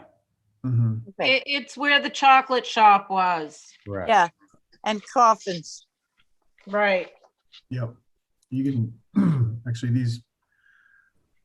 these aerials are obviously aerial shots, but there's the Gaslight over here, the McKechnie's building here, St. Mary's. Post office. So. Post office. Post office is right here, yeah. Found a really interesting picture where the post office used to be. It used to be a 2-story building, but. Right, and the Athenaeum. Athenaeum's across the way, correct? Right. So on the front of the building, you can see that we've eliminated that 1-story bay, if you will, and also omitted the paneling detail. Previously, we did have, and I'm just going to zip around here. We previously had a paneling detail and transom and single pane windows on the first floor elevation. We've omitted that. I think one of the other comments that we heard consistently from the board members was, it's too formal, it's a little too precious. And so essentially kind of, take away some of the more formal details. We also eliminated the Dutch hips, which, for what it's worth, our clients and I also like the higher level of detail, and we're happy about it. But again, the feedback that you'd given us was, don't go so detailed with it and try to simplify if you can. So again, we've omitted the Dutch hips on both the primary gable and the 3 dormers. Omitted the paneling detail in lieu of just straight shingles. We did keep these pilasters because we thought that they were, appropriate. We changed the windows to 8/8s, trying to match the 6/6 glass size in the upper portions where we could. We also added shutters in the upper elevation as well. So you can see what we try to primarily do is adjust the idea or address the notion that the building was like taller and skinnier. And so I think that that was actually a great suggestion and helped the building out quite a bit. That is the majority of the changes. We kind of run through some of the smaller details. We'll just make sure I get everything. Simplified gable, added tablature, change first floor fenestration. So I think I've covered all the major points. So with that, look forward to comments from the board. Mr. Chair, thank you. Okay, HSAB first. Thank you, Mr. Chair. Yes, HSAB took a look at this again on May 10th. I think they had just as many concerns as they previously had. Again, this obviously is contributing structure to the historic district, built sometime after the Great Fire. Concerns: this location is highly visible from a distance where the height will be quite noticeable, especially from the Athenaeum Park. This building is still too tall and busy. It does not relate to the scale and the character of Lower India Street or even neighboring South Water. The third floor dormers add an entire level to the streetscape, which doesn't exist now. The scale and detailing of the design are nearly identical to the new McKinney, I'm sorry, I butchered that name, building on South Water Street, my apologies. And when viewed from the corner will present as nearly one continuous structure. So this is a good, I think, visual. This application, along with other recent applications downtown, are very concerning in that they are attempting to significantly increase the height and scale of existing downtown structures. Each expansion is incrementally changing the character of downtown Nantucket from the present modest scale and character to the point where it will be unrecognizable. The building owners should not expect that they are entitled to greatly expand the capacity of their buildings, and the HTC is not obligated to approve such designs. An approach that is more sensitive to the existing scale of the neighborhood needs to be considered. A reasonably scaled addition would be acceptable, but nearly tripling the size is just too much. Recommendations: remove the third floor dormers from the front facade and reduce the dormer on the back. Consider lowering the overall massing in general to respect the scale of the neighborhood. Reduce some of the fenestration at the street level and simplify the detailing. And I was also asked to provide photographs, which you all have seen and you know the area of this location, but it was really to look at the scale, which I know Matt has also shown in his renderings. Those are their comments. Thank you, Mr. Chair. Thank you, Holly. There. Who is that? That's me. Oh, you ready to start? Yes, All right, go. I have been for 2 All weeks. Fantastic. The building is too big yet again. It is like the one at 5 Water Street. You are changing, they are changing, somebody's changing the whole concept of Nantucket Main Street, which is a simple 2-story, a few higher as the museum, the Athenaeum, the post office, which is more formal. These are old buildings that have been there. This building is something another height here. When it was the chocolate shop and the rest of the stuff, the first floor was sort of set back along India Street, as it should be, and it should be a 1.5 story with the dormers gone completely, the third floor gone, and the wall, which is facing North Union Street, there where the white dog was should fit in as town architecture. It had windows. They were 6 over 6s. They still are, except the windows that were used for business. We cannot, as the HDC, destroy our downtown, which is mentioned all the time, and people come from hundreds of miles around to see it. And what they would see is nothing, which has been saved over the years. The turret on the backside is too big. It's a coal alley, is a little foo-foo of a street going up there between Maine and India, and reduce the building. They shouldn't have bought it if they wanted a big arc building. It should be small. It should fit the lines of what was there, because it was a classic building that fit in with the streetscape, with the surrounding buildings, giving the Athenaeum more important than some building across the street for housing. It's not the place to have apartments totally on the second floor and take up the whole building. Architecturally, if it was somewhere else, it might be good, but it is too heavy, too ornate, too big for where it is proposed. There it is. Okay, thank you, Diane. Abby? Well, I'm looking at this elevation right here. And by the way, I appreciate Diane's views and HSAB. I'm a little bit more lenient on, but I appreciate that. I just want to say that. I think that's pretty genius to put that inset stairs that gives the old brick building its own individuality. That it separates them visually, and I think that was really smart approach. I would. I also think it's too busy. I think it's on the let's see, east, or maybe it's the north elevation. What's the one with all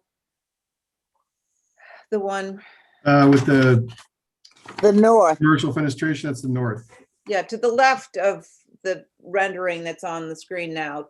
over here. Yeah, that's the north. That elevation, that's north. So I would definitely either nix all the dormers on the third floor or just have two centered appropriately. I think the second floor is fine with the shutters. But I think the first floor windows should be like storefronts, like Old Hardy, the big open, or like you did on Easy Street, where you have big open windows and they're really a storefront window.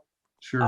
I think instead of trying to make it sort of matchy with the panes, just make them individual windows. I think I was thinking about color, and of course it would be nice if it were just shingle and white, but I'm also thinking, I wonder if it wouldn't be nice to do a color here, like a red clapboard or a charcoal clapboard with all that white entablature going around the front of the building. I think it could be sort of, nice. But I would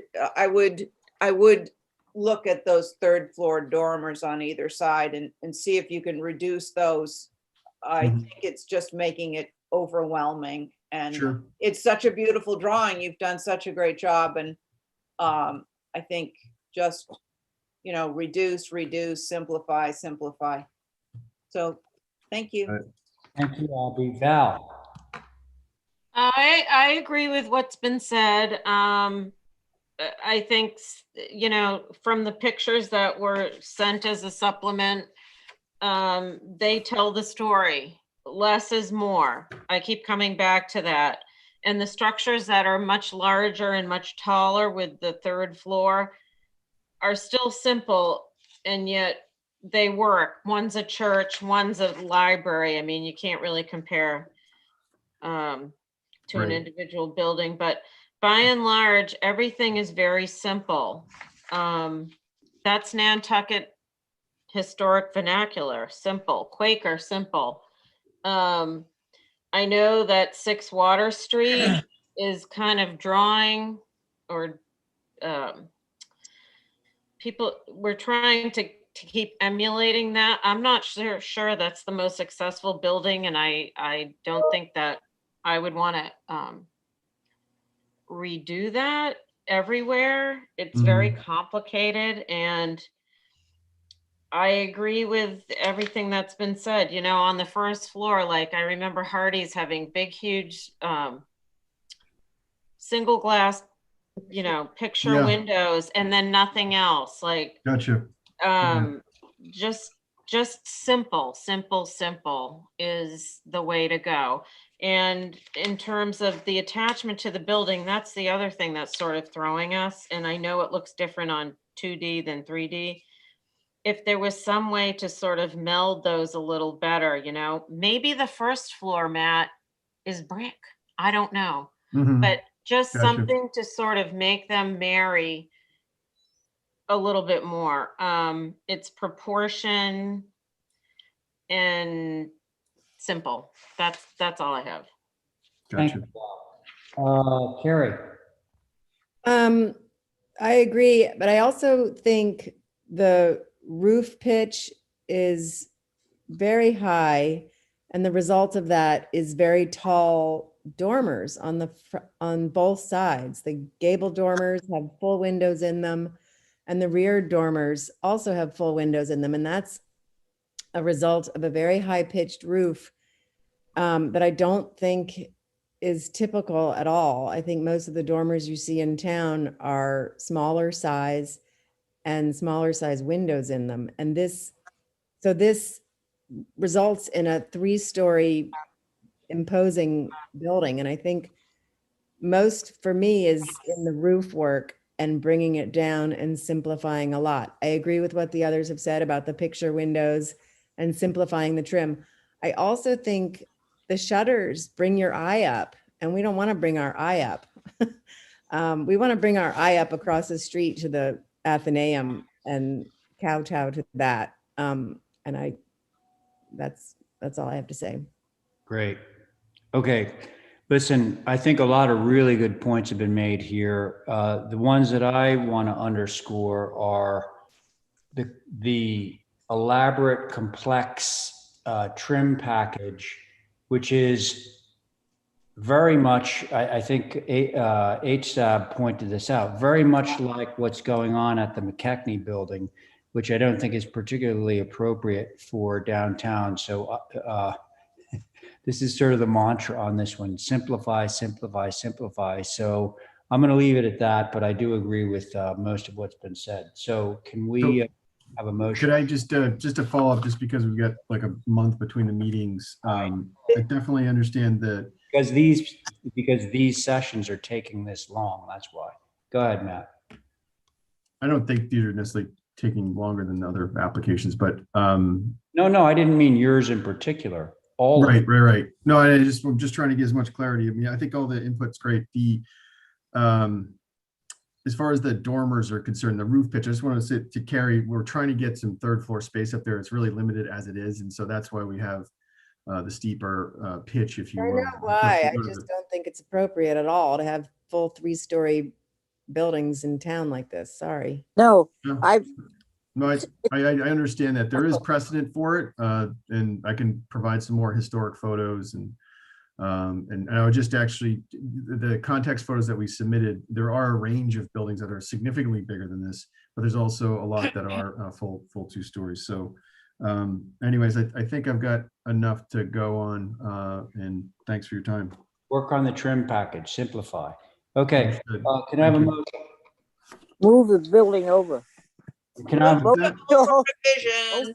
that was Abby? Yeah. Okay, Abby has moved to hold this for some revisions on that motion. Diane? Aye. Thank you. Val? Aye. Harry? Aye. Abby? Aye. And I'm in favor. Thank you. Okay, so you have one more here at 7 East Lincoln. Matthew? Yes, Mr. Chair. Yeah. Do you want to share, Matt, or do you want me to pull it up? Oh, sorry. You can do it. Okay. Thanks for letting me share there. That's helpful.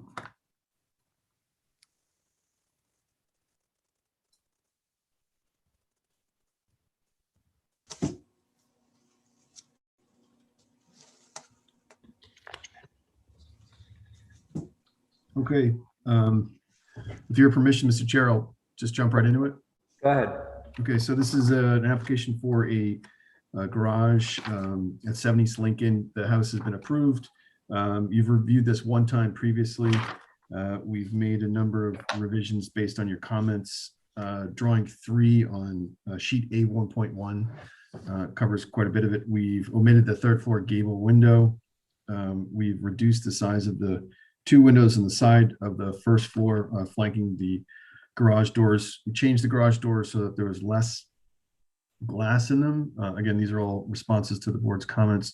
Probably most significantly, we dropped the height to 24 feet per, I think it was Diane's request, if I recall correctly.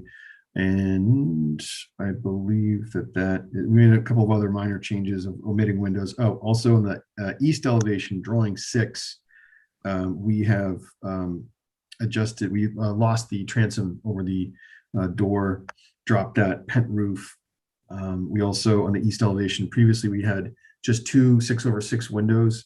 And I think somebody, I think it was Val, had pointed out that it would be better if we just separated them and did 3 windows. So I think we literally did everything that the board had requested. So, oh, and they also shifted the building back an extra foot. And that's all I have, Mr. Chair. Thank you. Okay, thank you. Do we have HSAB on this? Yes, Mr. Chair, you do. All right. HSAB took a look at this on May 10th. Their concerns are normally this garage would be set in the back corner. Sorry, can't talk. This building is too tall for this position relative to the main house. If we're back behind the house where you would expect it, the height wouldn't be of concern. But in the same place as the front of the house is too massive. Either push it back at least 6 feet or lower the ridge several feet. Boards should not be white. There was a comment about the vertical boards. Too large of a surface area. The 4 light windows besides the garage doors are unnecessary and should be removed. And there was a comment about where is the proposed AC, and I wasn't sure whether or not this structure was being planned to have an AC unit. So those are their comments. Thank you, Mr. Chair. Okay, thank you, Holly. What? I was just going to say I could answer that if the AC, there would have to be a condenser on this building. We're not currently showing it, but if we did do it, it would be on the back of the building. Okay. And one other thing, if I could, Mr. Chair, just quickly, there's a massive, beautiful tree in the back corner of this property. So shifting it in that back corner is just not feasible. Well, unless you want to cut the tree down. No. You know all the right buttons to push, brother. Okay, so I'm gonna, is there anyone in the queue right now that wants to speak on this application before I open it up to the board members? If so, unmute and announce yourself for the record, please. Forever hold your peace. Yeah, kinda. Sounds like no. Okay, so then we can move along to our board, the board. Oh, here we go. We lost Stephen on this one too. So yeah, you are a 4-person board on this. Myself, Diane, Abby, Carrie. Who would like to begin? I'll begin if you want. Great, thank you very much, Diane. They said, HACCP said it was too tall. It's 24 feet. Isn't that all right? In you're having an apartment up above? Well, that is the rule. I mean, you know, it's right. I just like 24 feet for a garage, yes. And I looking at the site plan, I think they have enough room to move it back as much as they can, because as you drive down the East Lincoln or any of them, you are not so aware of the garages. They're all set back. So I would like to see that go back as far as it could. I would like to think, I think only 2 windows up on the second floor. I think you want to make the front of the garage as peaceful, simple as you can, and perhaps 2 windows would be better than the 3 all above. I think, I don't know, I can't think I don't like what the first floor with the doors and those other windows and the stuff below them. I would prefer just not to see anything but the garage doors and make it like a garage, not like a studio building, because We could do that. Huh? I was gonna say, we could omit those 2 side windows, those 2 4 lights, and we could easily go to 2 windows on the second floor. Yeah, and that would make it easier. The 24 feet you come in and I don't have a site plan map, but can you move it back at all? You know, the only tricky part with that, Diane, if I could, Mr. Chair, through you, is just there's so limited yard space as it is. And it's just the further we push it back, the less room there is for the yard. And that's kind of one of the great parts of this property is the green space and that, that tree, that the drip line of that tree is actually significantly larger than we're showing. Well, you know how I feel about trees. Yeah. They could put on the house as far as I'm concerned. So and you got roots to contend with and everything else that you have to talk to Dale about. So what my suggestions were my suggestions. Okay. Mm-hmm. Okay. Thank you, Diane. Abby? Yeah, I agree with what's been said. I think, you know, originally I think 3 windows above shuttered is too much. And I would like that simplified. Could we go, so proposed south elevation, could we go to the the redo of the south elevation? Because you took those windows out, right? No, that is his new proposal. We had a 3rd floor gable end window that we removed. Okay, I thought you took those windows out on either side of the garage doors. I'm so sorry. We just shrunk them. You shrunk them. We can get rid of them. I would get rid of them. I would only have 2 windows above the door. I would make it more, like Diane said, it's just a garage, and maybe push it back so that it meets the back end of the stairs that come down from the main house. I think you could take it back a couple of feet and it could line up with that. If that'll get me through. All right, hang on there, buddy. Abby, you finished? Yeah. Okay, very good. Carrie? I agree with everything that's been said. If you look at the rear elevation, I think that should be the front elevation.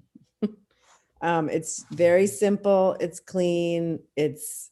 Oh, well, that's sort of where things are going, you know, Carrie. Talking about now 2 windows on the second floor and no windows beside the garage doors. Yeah.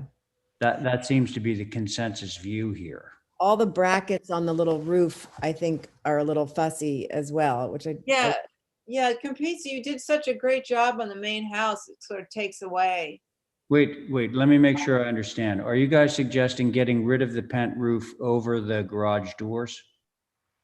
I'm not so adverse to the pent roof. I just think all the woodwork surrounding it, if maybe just the fact that there's 4 brackets, you mean? Huh? You mean the fact that there's 4 brackets? Yeah, I think if there's just brackets towards the end. Well, if he gets rid of those windows, he'll get rid of the brackets. Well, he'll need some brackets. He'll need 2 brackets to hold it up. Yeah, I think I could go down to 2. 2 of the 4, yeah. I could definitely go down to 2, Mr. Chair. What do you think, guys? It sounds like we're close to liftoff. Somebody want to try it? Yeah. Natural to weather. What? Is the skirting? The skirting natural to weather? Matthew? Yes, we could do that. I think we were just concerned about the staining, but we can always. Well, what is the main house? The main house is, I think it's white actually. Ooh. So it might look a little odd. That's why we're trying to pick it up. It would be consistent. And the thing is, if it's natural, I think when the water levels go up and down, you'll get like water stains. And that was our thought process. Be gray or something. White is so harsh. Does somebody want to hazard a motion on this one? I have a motion. Do you think we can do it through staff, or do people want to see it? I would love that. I'm sure Matthew would too. I would love that too. Through staff, approve on the south elevation. We're removing the 2 side windows down by the front door, replacing the 3 windows above with 2 windows. Correct. Making it less brackets and making them a straight, a 90-degree straight piece of board, not fancy la-di-da. So. And do we want to keep the skirt board natural, or do we want to have it painted? No, the skirt board should be natural to weather, whether it gets stained or not. If it's painted, it's going to get just as stained as if it's natural to weather. I believe natural to weather would fit in better. All right, well, that is your motion. Yeah, okay. Yep. It's your motion, so yeah. Well, what about just making it shingle then? Why does it have to be like that? We could do that. I soon have it shingled down. All right, then that would be all the way around on all 4 sides, go to shingle, right? Yeah. Right. Okay, that would be a nice simplification. Okay, so hopefully everyone understands what Diane's motion is, because I'm going to poll the board now. Yeah, we should be getting paid. We just did this redraw. Yeah, well, Matt will get my bill, and you guys, can. I can't afford you. Work I for can't afford you, Ray. Okay, so that Diane's clever motion. Abby on the motion. That was an aye. Very good. Yes, volunteer. Carrie. Aye. Diane. Aye. And I'm in favor. Motion carries. All right. Thank you. Great. Thanks, Matthew. Thanks. Okay, so 7 New Street. Wait a second. Were we trying to delay stuff on this one? I forget. Remember we had this happen earlier in the. Oh, yeah, they wanted to hold their other ones. You're right. No, I don't think, there's no one here to rep, right? No, she did mention that she wanted these held till Thursday also. Including these, right? Yeah. Yes. These 2. So let's make a motion to hold 7 New Street and 7 New Street, the new studio, until Thursday. Yes, that would be great. Thank you for that.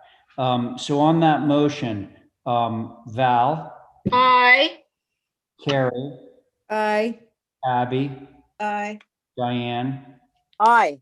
And I'm in favor. So that means at 7 New Street, both applications are moving to Thursday. That brings us down to 61A Cato Lane. Hello, I'm here. Hello. And looks like you got everybody on this. Myself, Diane, Abby, Val, and Carrie. Okay. So Tori, can you walk us through? Sure. So I believe we've addressed every single thing you asked for. Impossible. Yes. Holly, it looks like they're sideways. Are we able to? Yeah, rotate? Okay. I'm getting there. Sorry.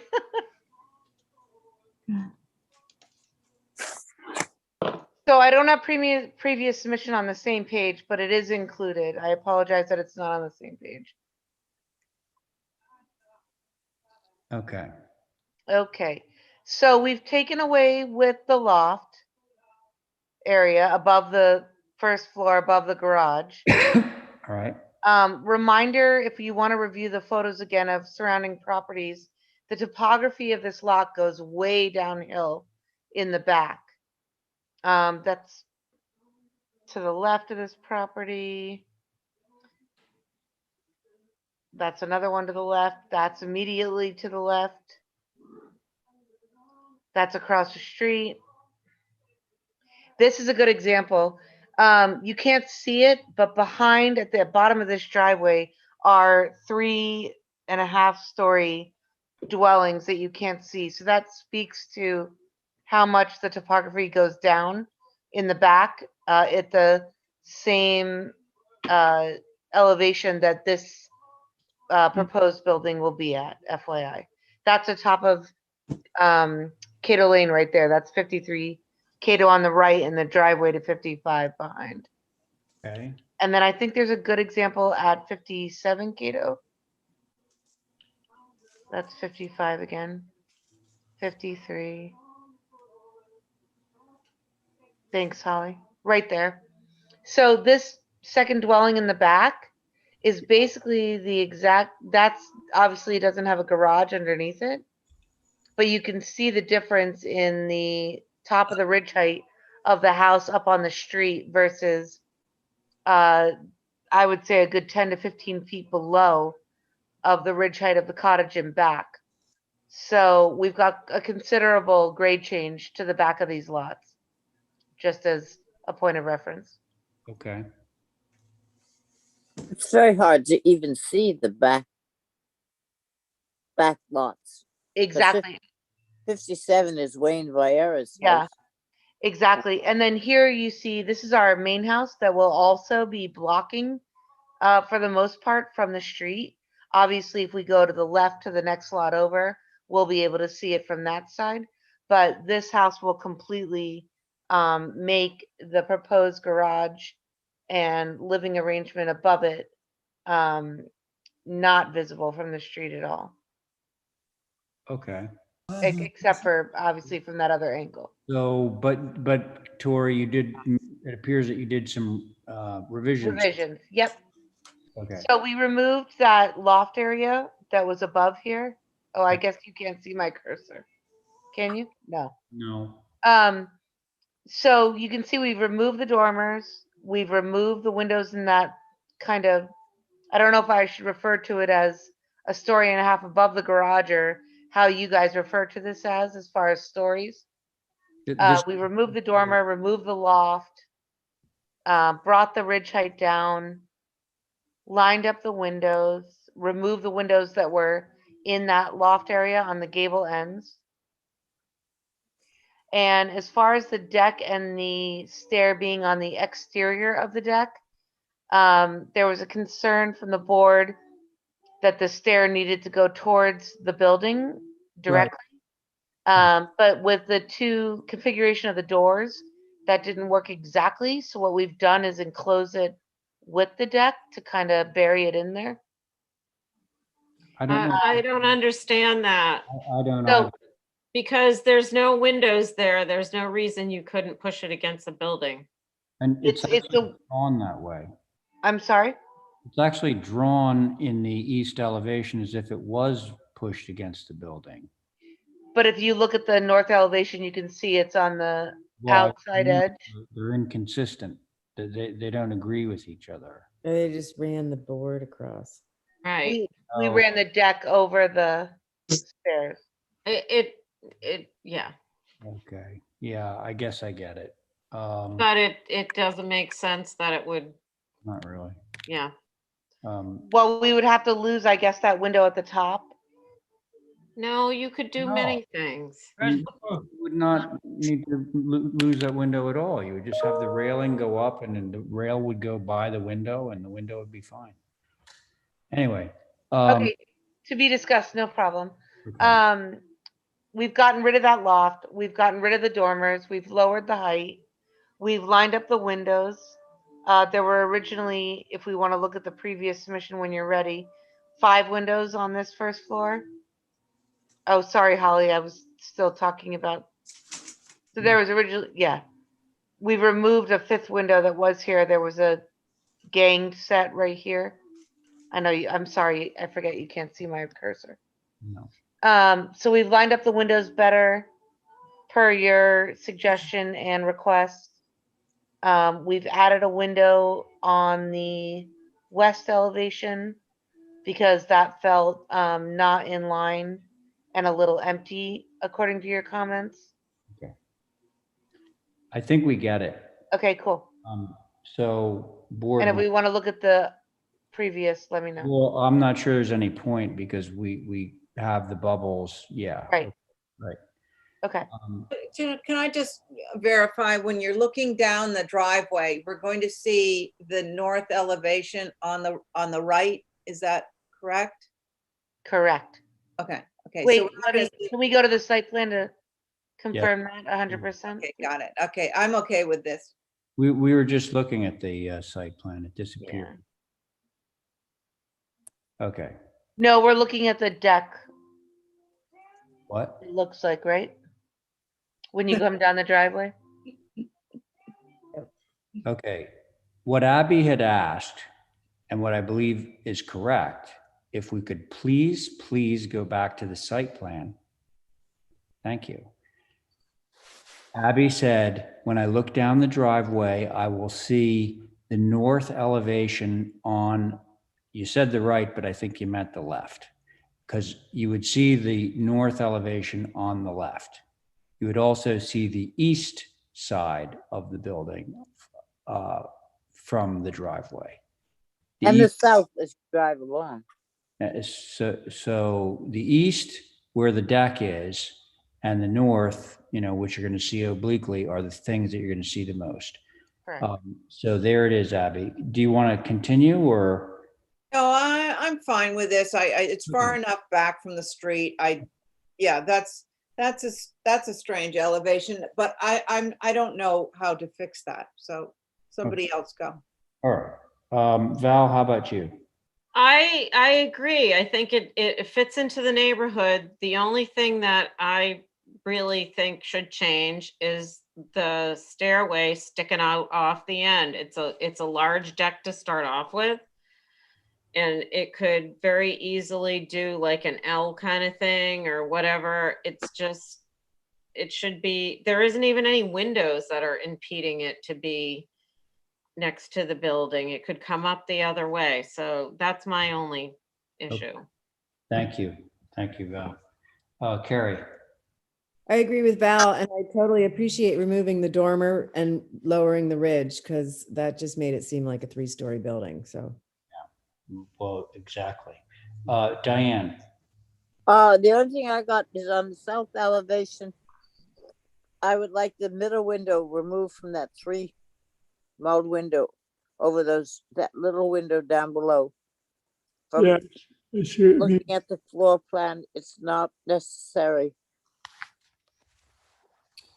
Okay, so Tori, here you go. If you want this to get approved tonight, with no muss, no fuss, what you want to do is you want to take that exterior staircase and you want to move it next to the building. And I promise you, it's not going to affect the window on the 2nd floor at all. Then you'll have 2 members on board for that. And then I would suggest also that you do as Diane says, in terms of removing the middle window of the 3 on the south elevation 2nd floor. And if you do that, I think we can get an approval. What do you say? So could I do, instead of the staircase all the way against the house, could I do what Val suggested on an L? Well, what I mean by that is that the bulk of the stairway would be against the building. Is there a reason you can't run it the other way from the back to the front, and then it absolutely won't impact anything? Or You mean the whole length of the deck no, against the wall? I think it's an easy fix. I'm not trying to be difficult. No, I know, but if we're gonna go through staff, which I would really appreciate, I just So wanted- I would say you do a few steps up to a landing and then do an L kind of thing so that the bulk of the stairway runs against the face of the building. The hanging off the edge is it's just atypical. Okay, I think if we can do that through staff, yes, that would be amazing. That would be good. I don't see why they have the stairs way out there at the edge anyway. Val, why do they have it? I don't think know. it was access from I don't think that's a window. Well, maybe it is. It's drawn as a window. That's how they access the deck from inside. That third window to the left. It's a door at the top. Right. Okay. So you So could, it's a door to a door. if you look at the second floor, Yep. I don't want to like spend a whole lot of time on this, but if you look at the second floor, where the stair starts, you could just have it go toward the building and then up in an L. And yes, you'd see some more of it facing from the street, but by and large, the bulk of it would be against the building Yes. and it would be out of the way. That's the only clarification I wanted, and I believe that's completely doable. And we could do that through staff and one of us can look at it. Let's have you look at it because I don't understand. I'll look at it. I'll go over it with you. Yes. We both understand what you're suggesting because I certainly don't. Do that and remove the center window and that's it. And remove the center window. Okay, we On good the with that, south Tori? elevation. Yep. All right, so whose motion was that? Mine. All right, so that was Val's motion. So Right. did you It was Val. I was agreeing. Oh, okay. All right. Let's just go through the official voting process here. So Val has made the motion. On the motion, Diane. Aye. Thank you. Abby. Aye. Thank you. Carrie. Aye. Good. Val. Aye. And I'm in favor. Motion carries. Okay, that's that. Now, let us go to Thank you, 41 guys. Cliff. Maybe possibly we can make it through the old business. Old business. Woo! No. Let's not get too excited. Let's not get too excited here. Yeah. Okay. Now. This is my thing, and I've lost all cable. I've lost my booster for my phone, so it's a little unstable on the cell. I've lost the cable. I've lost the computer. I've lost everything. So I don't know what's happened out here. But I have my submission up in front of me. I'm just going to be winging it here. And I know Jirai is on there, but I can't see what you see. But I know what my presentation was. Why don't we just have Uri present?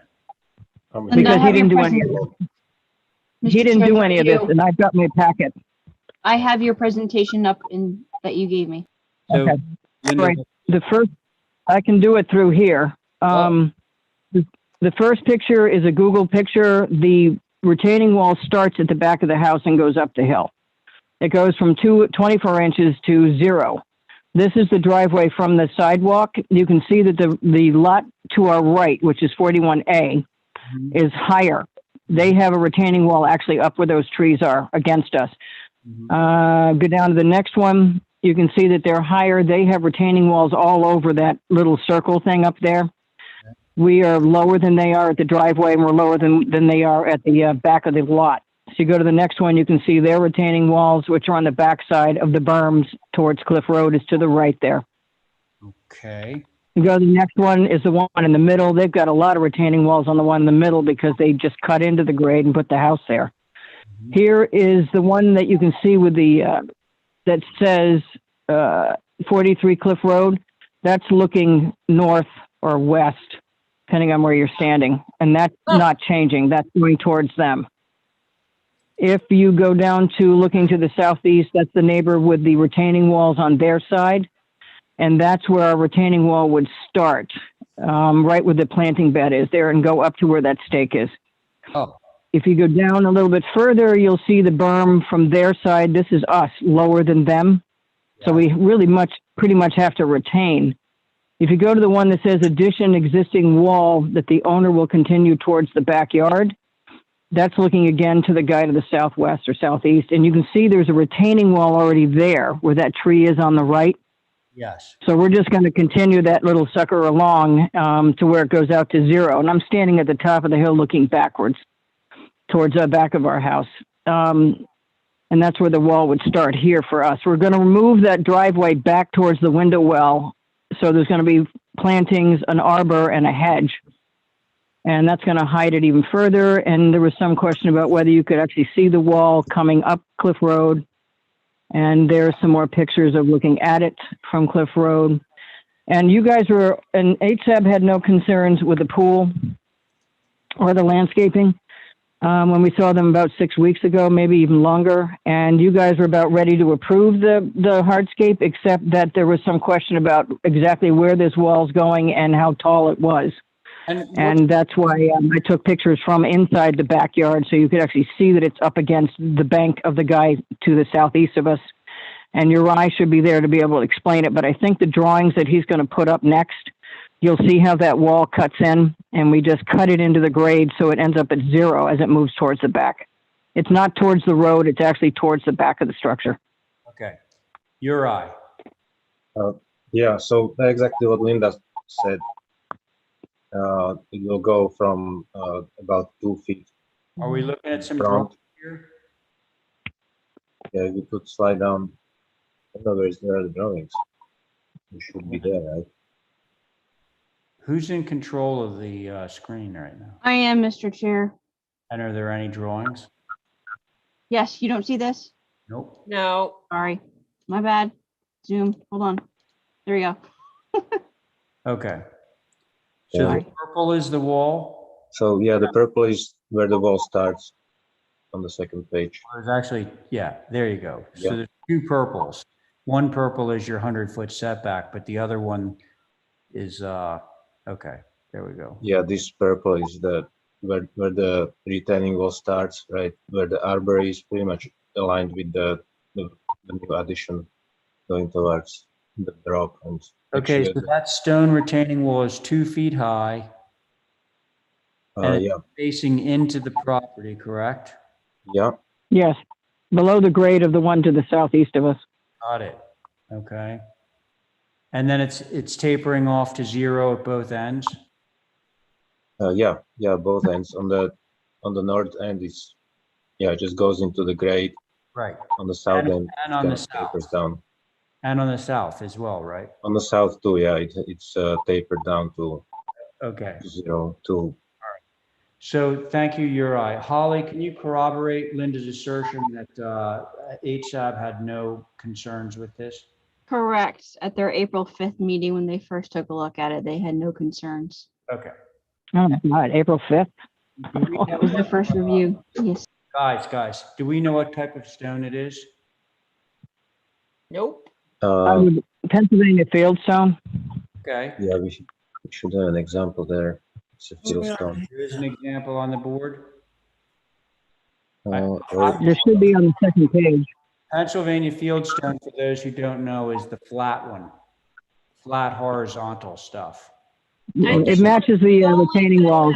Held this application up was lack of information. Yeah, let's go. Yeah. We're all in, we want to retain the wall. It's, Okay. All right. So we all okay with this? yes. And the arbor is just a basic arbor, Yep. It's a basic arbor, yeah. Okay. size, no nothing. Okay. So Gate, no gate. No gate. no gate. Arbor. No gate. All right. All right. So let's see. Val, you're okay? Yeah. Abby, you're okay? Yes. All right. John, where are you on this? You're on this one, John. I'm on it. Yeah. Are you okay with the application? No, it's fine. Okay. Diane. Okay, All right. So why don't we have a motion, an official one? a motion. You make it, Val. Motion to approve as submitted with the caveat can't be seen at time of inspection and thereafter. Sounds good. Yep. Thank you. Okay. So on Val's motion, Abby. I don't really care if I see it at the time of inspection. Okay. Aye. Aye. John. Aye. Very good. Diane Aye. and Val. Aye. And I'm in favor of that motion. Carries. Okay. Thank you. All right. And I'm in the same boat with this one. I'm going to have to fly blind, except that I know my presentation. This is the cottage. Yes. All right. Let me open it. As to the design changes, Matt is here, I assume. I can't tell because I can't see anything. I'm here. But let me pull up my presentation here. Ay, ay, ay. You don't realize how much you want your computer until you don't have it. All right, here we go. All right, Holly, is my thing up? Yeah. Yes, it is.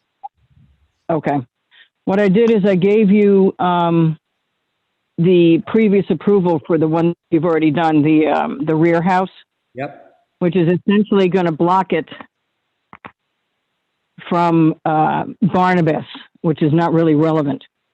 Then you can see the little one, then you go down to the next page.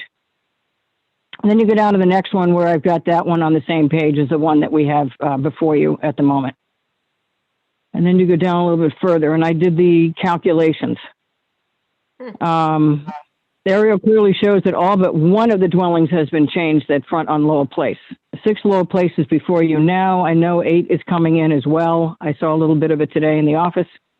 The 2 locations that keep coming up over and over and over again by somebody over on Barnabas, with the only 2 remaining open lots there. 282 feet, not a direct abutter, doesn't have standing. 323 feet from the other place that he took a picture. So we're down a little bit further. And I just sort of drew in the subdivision as it exists now and see how much distance there is. Otherwise, nobody would be able to build anything in their backyards if we use that argument. The 2 pictures the owner took below from Barnabas are entirely misrepresentative of the visibility. The HCC is required to see things with a naked eye, not with a zoom lens. The pictures actually support the proposal for 14 Lowell Place because you can see how de minimis it is from Barnabas Lane. We are surrounded by Woodbury, which are 30 feet plus because of the roof walks. It's minimally visible and at a low height. It's 24 feet. The roof walk visible beyond the locations of the 30-foot tall house at 20 Woodbury, when you see these pictures below us. It dwarfs our proposal at 14 Lowell Place. In addition, the houses along Barnabas and Woodbury are full 2-story structures that are far more visible with roof walks. Visibility from someone's backyard is not within the jurisdiction of the HCC, which is a lot of what the complaints have been so far. There is vegetation at the eye level along Barnabas Lane, which was conveniently eliminated from the 2 pictures you'll see below. It may be more probably that the last 2 vacant lots in Woodbury remain vacant or they're going to be built on. I would assume they're going to be built on at some point. So when we go down, you can see the next picture with the 2 little blue arrows are his presentation that he's going to throw on the table. So you go down and take a look at the 2 pictures he put in. I believe the red hash mark to the right is what he thinks our height's going to be from there, minimally visible, and that is with a zoom lens. You go down again, and you can see that it's minimally visible from Barnabas. Not going to be involved with anybody because it's substantially 80, 90 feet away from the houses that are on Barnabas, and he took it over the top of the hedge. The actual visibility are the 2 pictures I put in. Below that, that's with a naked eye. Wrap it up, okay? Yeah. And see what? All right, you can see how far away it is on the 2 pictures. Those are the last 2, I think. See how far away it is on those 2 pictures. It's way off in the distance. You can barely see the chimney that we have, so there's no visibility that is going to be an impact from there. And all I did was just sort of rehash all the changes that were done to all the other structures there. There are several that have dormers that were raised up on the 2nd floor. That's the one down there at 6 is going to be changed through you guys, and then the one up at 4 was radically changed and is very high. So I don't think the things that we've done to this structure are really anathema to this bungalow. Some of the things I do remember from the drawings are we changed the pitch, we changed the plate height as HSAB suggested. We split the dormer on the north side, made it smaller. We left the dormer on the south side. We left the dormer on the north side alone because it's banged up against somebody's backyard and you can't drive that far. That's where our driveway is going to be. So we left the one on the north so we can get some livable space on the 2nd floor. As I said, we added a few more elements to it to subdue it. And I will leave that up to Matt to tell you what they did. Okay, thanks. Matt. Yep. Give me 1 second. Sorry. So, okay. So we've changed the rake detail on the front of the building. We made an alteration to the Linda's going to turn it over to me so quick. We added rafter tails in case you didn't get that. Yeah, sorry about that. Sorry, Linda, caught me off guard, Linda. So I probably best place to start is A2.2, south elevation. We broke up the larger dormer into two smaller dormers. We added exposed rafter tails to the eave, both on the main mast and the dormer itself, pretty much on that center mast, if you will. Reduced the roof pitch, raised the plate height of the main mast slightly, but basically changed the pitch per HSAB's comments. So I think the overall height now is 20, is that 21 feet, I think. If you go to the last sheet there, you can actually see the perspective of 24. Is it 24? 24 feet. Yep, apologies. So you've got a perspective of the front facade of the house, which that front section is being retained. The rear mass, again, we didn't do flush face dormers, shed dormers. We wanted to run a continuous eave across the side, so it had a bit of the bungalow language, if you will. So I think those are the majority of the changes there. If I forgot anything, Linda, feel free to chime in. But no, that's okay. No. No, God. Sorry about that. Yeah. I thought she was presenting. Points against you, Matt. So I can't see it. Yes, Mr. Chair, HSAB did take a look at this again on May 10th. First, I want to mention that there were butters comments, which I believe you all have received, as well as we've had a butters at the HSAB meeting. From a staff's perspective, I did mention to Matt that it would be nice to reflect more of the bungalow characteristic within the structure, obviously retaining the facade, but there are pretty good examples on the island of bungalows built in this time frame to really look at. I also did request for the existing historic elevations of the bungalow to be included, not only with the previous submittal that you saw, but also what exactly does the historic structure look like to indicate on there. HSAB's comments were as follows. Their concerns were changing the original front gable to a lower hip roof would allow for the windows above to come down, which would enable the main roof pitch to be a little shallower, lowering the overall ridge height. Drop dormer plate to sit on top of dormer windows, and fence around the proposed AC units. Those are their comments. Overall, there was a comment also about to create it more like a cottage, and drop the plate down. So those are the comments, Mr. Chair, and it looks like we also have a butter raised hand at the moment. Yeah, apparently it's Kathy's iPhone. Well, so anyway, so we heard from HSAB, now neighbors who want to speak, and I believe that would include Kathy's iPhone.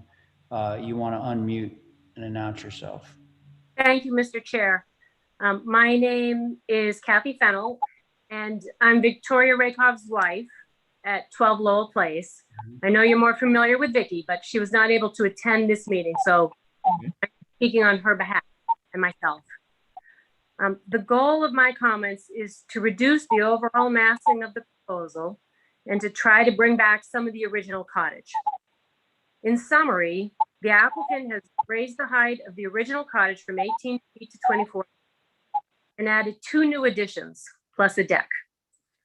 One addition, as seen on the east elevation, is 17 feet 8 inches by 20 feet by roughly 15.5 feet high. The second addition, as seen on the south elevation, is 13 feet by 25 feet 4 inches by 21 feet 9 inch high. And that height has been reduced from 23 feet 7 inches high. Then there's an 8 foot by 25 foot deck off the back of this addition. I'd like to focus on the second addition as seen on the south elevation. Well, I'd like for it to not exist at all. I do not think it needs to be 13 feet long. Why not 10 feet long? Making it shorter does not interfere with the other new addition on the north side of the house. Second, I do not think it needs to be 21 feet 9 inches high. Why not 15.5 feet high? Similar to the height of the other new addition on the north side of the house.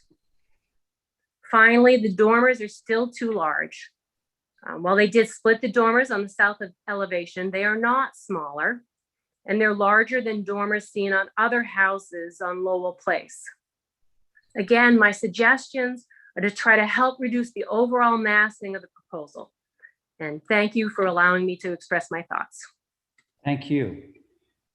Is there anyone else that would like to speak on this application before I send it to the board? Hearing no one, I'm going to now put it in the hands of the board. Board members, I believe you know who you are. Would anyone care to begin? I'll go. I will. Oh gosh, Abby beat you to it, Val. Okay. Abby, go. I just want to say something, Val, because as I was writing it down, Holly was reading what I was writing down. I just never happened. So I just want to get it out as fast as I can remember it. So it starts with the front elevation, and it's talking about, because I have a family member that lives over on Mount Vernon Street, and it's exactly what they were saying. Turn this front sort of old part of the house into a hip roof, make it a sun porch. That would change the second floor windows and make them appropriately sized. Right. And you would have a conventional little cottage, Nantucket cottage. The hip is the kind that comes out splayed, you know, the kind I mean. So, and other than that, so my main concern was the front, and I think we should, you know, I mean, that's the one most people are going to see, but also the neighbor brought up the south elevation dormers being awfully large, and I agree with that. But I'll let somebody else talk. Okay, Abby, thank you. Val. I totally agree with Abby and HSAB. I think making the front into a little hip is a great idea so that the second floor can be larger, and also lowering the pitch to maybe bump up a knee wall so that it's more congruent with what's in the area. I had sent in some pictures. Hello?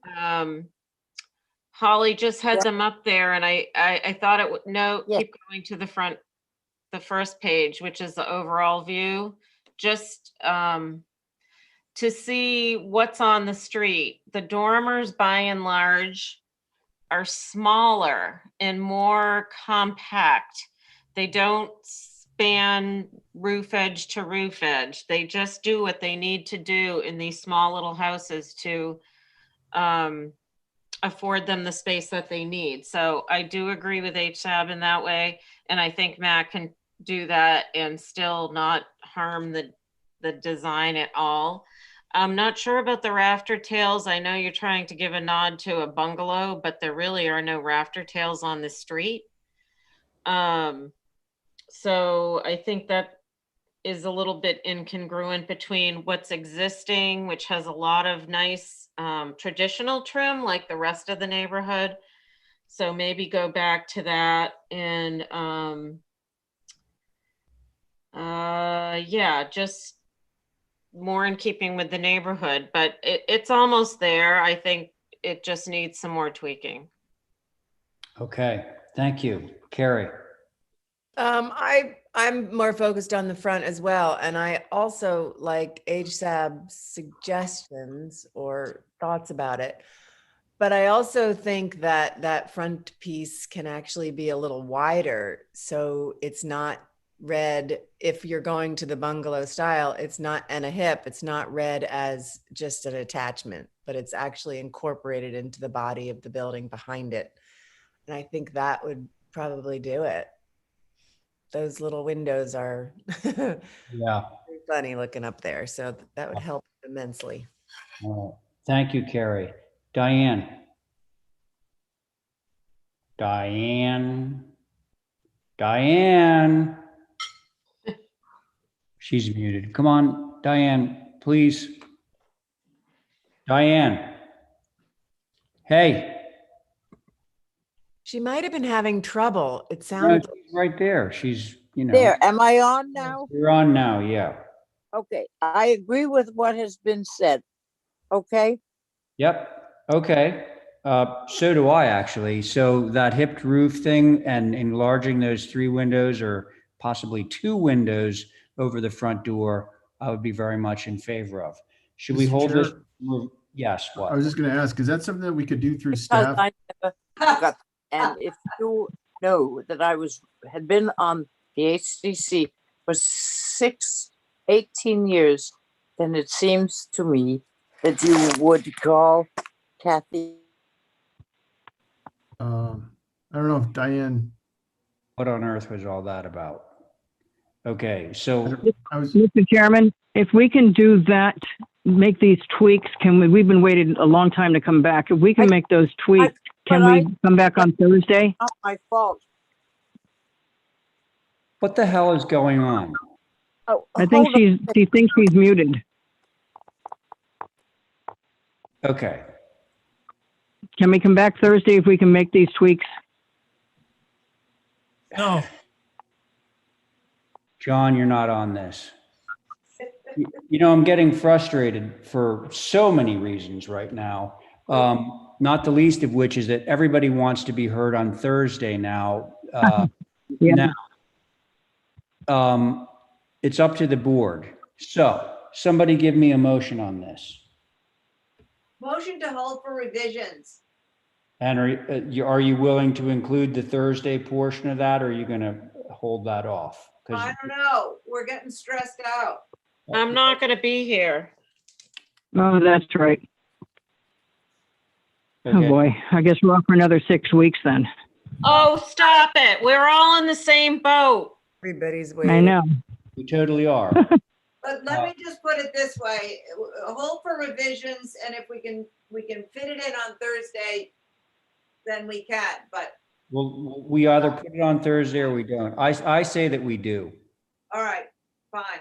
And we won't have the full board, but I don't think you need I it. don't think it's gonna take that long. It's not. Okay. Okay. Thank you very much. Abby, that was your motion, right? Yes. Okay. So on the motion, Abby, I mean, Val, Aye. Carrie, I. Abby. Aye. Do we have Diane back? No, I'm in favor of the motion. No, I do. I'm not muted. Don't you hear me? No. I don't know what's wrong. Okay, sorry. No, okay, but so are you in favor of the motion? Yes. Okay, very good. Then the motion carries. So we'll see you Thursday, Matthew. Okay, now, new dwelling, Maddoxham Valley Road. Matthew, go, hurry. Thank you. So you've seen this once before. You asked us to make a number of changes, which we have. If you shift to A2.1, that's probably the best place to start. Sorry, we've already seen this. Could you say who's on the board here? Yeah, myself, Diane, John, you, Abby, and Val. Oh, okay.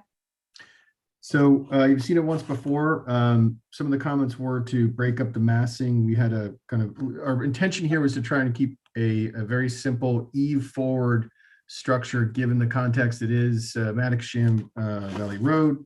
We thought that the eave forward was the best way to go, basically mostly roof and shed dormers. We've changed the pitch of the roof to drop the ridge height to 27 feet. We've also, on the north elevation, the main mast, we've broken up that center larger dormer into 3 dormers, 3 separate dormers as well. We also reduced the dormer width on the left side of the north elevation per the HCC's request, and did the same thing on the right side. Basically try to minimize the amount of dormers and the size of them on the second floor. let's see here. Again, those are the primary visible changes from Maddox-Sham Valley Road. I know that we've heard from a couple of neighbors just before the meeting, and I wanted to just offer a couple of additional solutions, actually, because one of their comments was to see if we could drop the height. We actually looked and we could change the roof pitch to a 12 pitch and still make all of our head clearances we need on the second floor, which would drop the overall ridge height to 26 feet, which I think is great.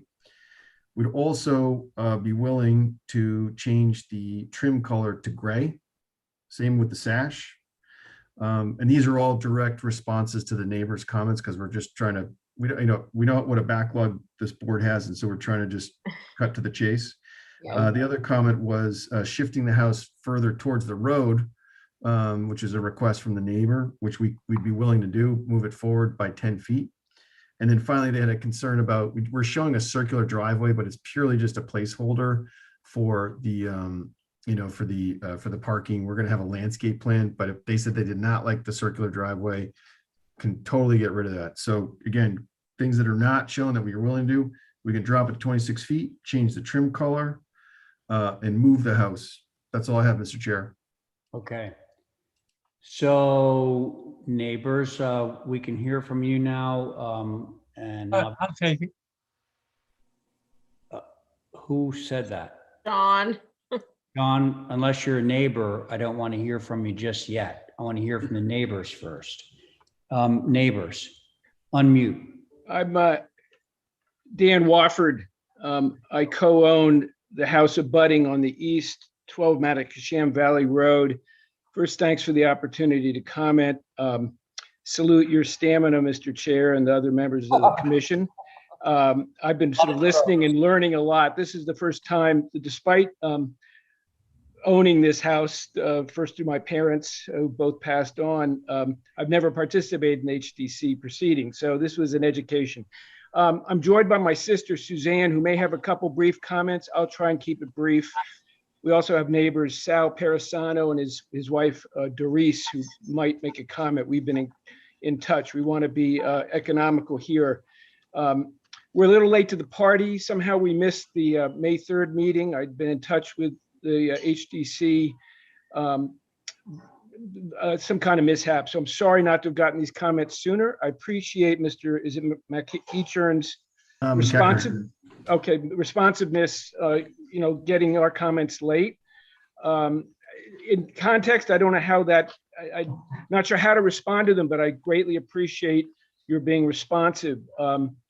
Our biggest concern is a house that seems out of scale to the nature of the neighborhood. It's rustic, it's modest. There are only a couple exceptions where there have been larger so-called McMansion type houses. This, as the board, we concur basically with what the board said at the last meeting. I heard the PDF, saw the video of the meeting. And I guess we're just doubling down on that. The degree to which the house could be more in line with the more modest nature. Sounds like you're willing to make some adjustments. Without sort of comparing it to the plans. But there is that word sort of a house that can overwhelm most of the other dwellings along this beautiful area that's surrounded by moors. Appreciate your comment on the driveway.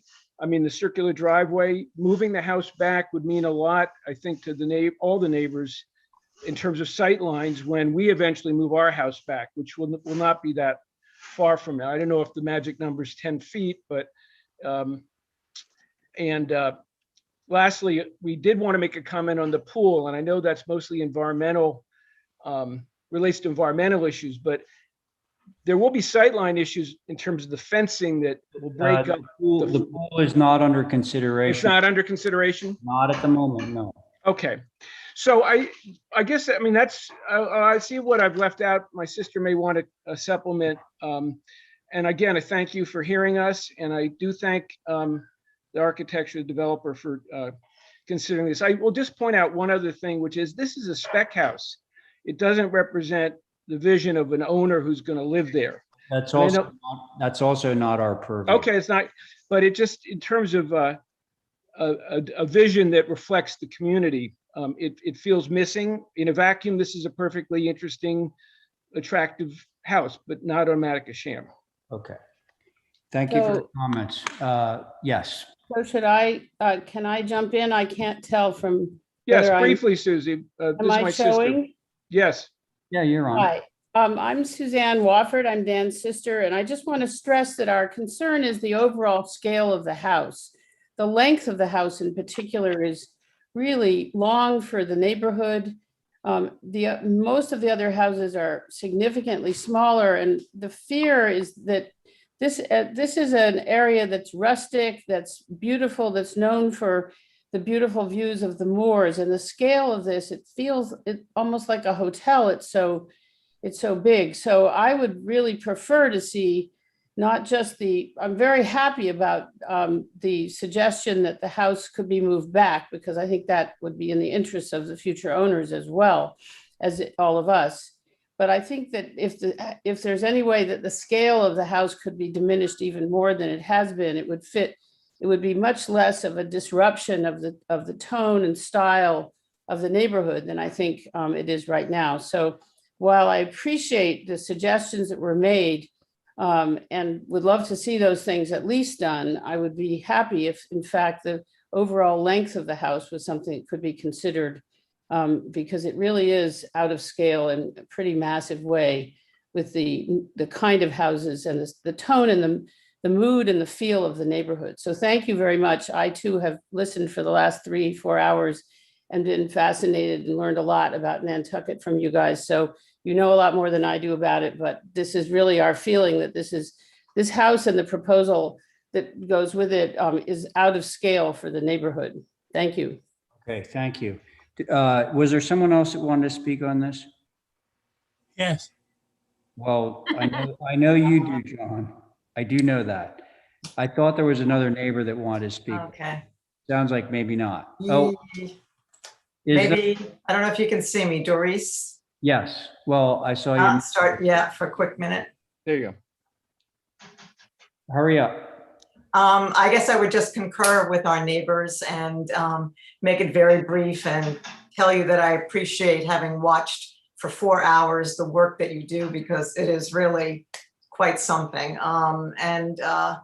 I would just agree with our neighbors and hope that something could be done to bring the size down somewhat. Thank you. Okay, thank you very much. Yeah.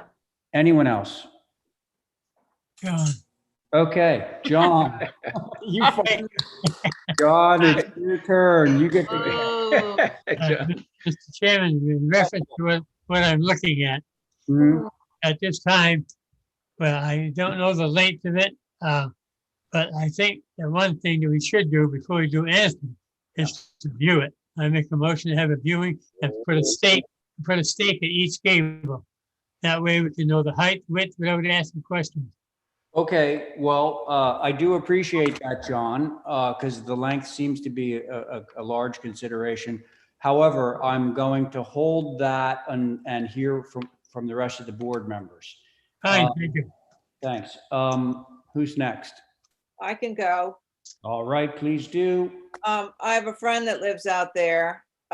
She just had to move her house back like 100 feet because I don't know how long they've been out there, maybe 25 years, but it was about to drop into the ocean. So moving it back isn't a bad idea for even somebody who doesn't really own this. But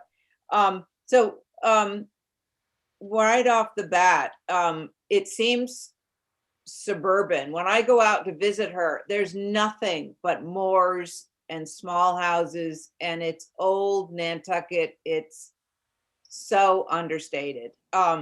This reads as suburban. It reads, but it's a very chunky massing.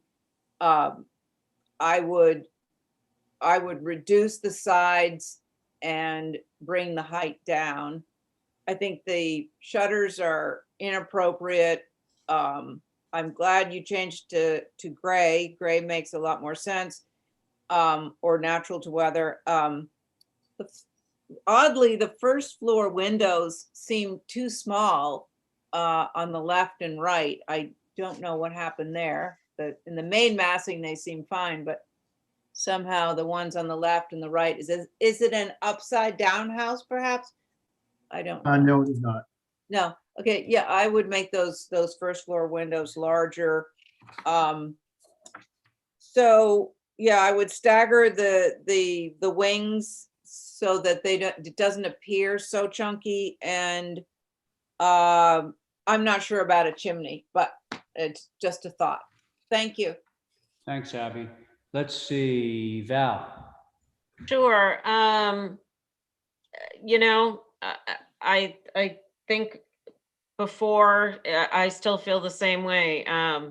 There is maybe one house out there that actually has the width in the same arena, but what it has is a central main mass and then some one-story, very modest little additions to it. I agree with Abby. I think it's just too, that area is sort of funky.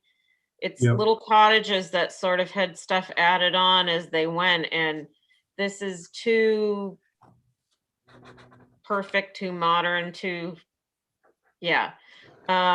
downsizing it, definitely. Again, the roof pitches, I keep coming back to that. These are anomalies to Nantucket. I don't know where they're coming from. You downsized it from a 14 to a 13. Like,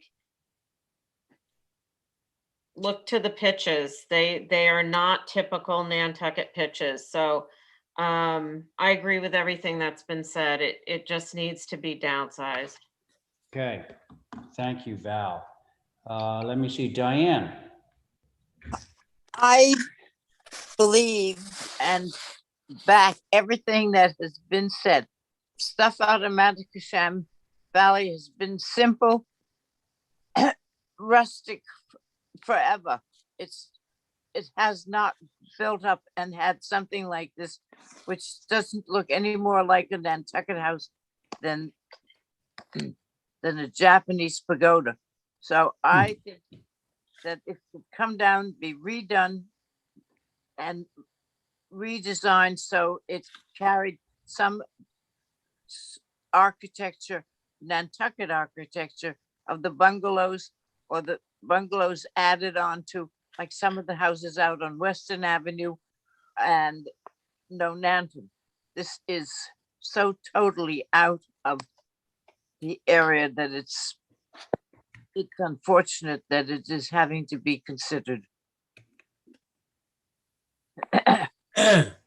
Okay, is that it, Diane? Yeah, that's about it. Thank you. Matt, I think this is actually a very attractive house. And I do like the fact that all the eaves are facing, so you don't have like an aggressive gable facing forward. I like that. It seems like it's just been stretched out a little bit too long. And if you could just take, basically everything the way it is and make it more compact in terms of its overall length, I would be completely happy with this house. I think it's well done. And I appreciate also the gestures that you made for the benefit of the neighbors. Now, John wants to view it, but I think that certainly there's some people in the group that want to see some revisions to this. So can somebody make a motion that would encompass all that for me, please? Could we have a motion to have a view and to have with polls? One end of the other. That sounds good. Polls At one and the other, both east and west, or east and west. So you get the full length of the building. I would also say go out in a Jeep and leave seeds behind you. You can get so lost out there. Okay. So you can get back. It isn't, I think you're right, Ray. It's a nice looking building, but for somewhere else. It's very stretched out to me. Yeah. So the motion, Diane, then was to view with height poles, but also for some revisions, correct? Correct. All right, so that's Diane's motion. On Diane's motion, John? Yes, Mr. Chairman, I believe in my motion. Well, yeah, thank you. And Abby, Aye. Val, Aye. Diane, Aye. and I'm in favor of that motion. Thank you, everyone. Thank you. Okay. Now, Kathy, Yes, sir. do we have any business that we should take care of before we adjourn? No, just the minutes, April 30th, May 3rd, and May 6th. Is everybody comfortable approving the minutes of those dates? Aye. Okay, so if so, Diane, was that your motion, Diane? Yeah, let's do that. Okay, so Diane has just made a motion to approve the minutes of April 30th, May 3rd, and May 6th, 2021. On Diane's motion, Val, Aye. John, Aye. very good, Abby, Aye. Diane, Aye. and I'm in favor too. Now, can somebody give me that famous motion that we all look forward to all night long? Motion to adjourn. Hey, I can't hear you. Please. Shut up. Hey, John, where are you on Val's motion to adjourn? Before I forget, Holly Backus, happy birthday. What? What? Oh. Not my birthday, but thank you, John. Somebody told me it was her birthday. Yeah. John, are you in favor of the motion to adjourn? What? Yes, you are. Diane? Aye. Thank you. Abby? Aye. Val? Aye. I think I'll just go opposed just for the sake of going. The motion carries 4 in favor, 1 opposed. Good night, everyone. Thank you. Bravo. Oh, thanks. Thank you.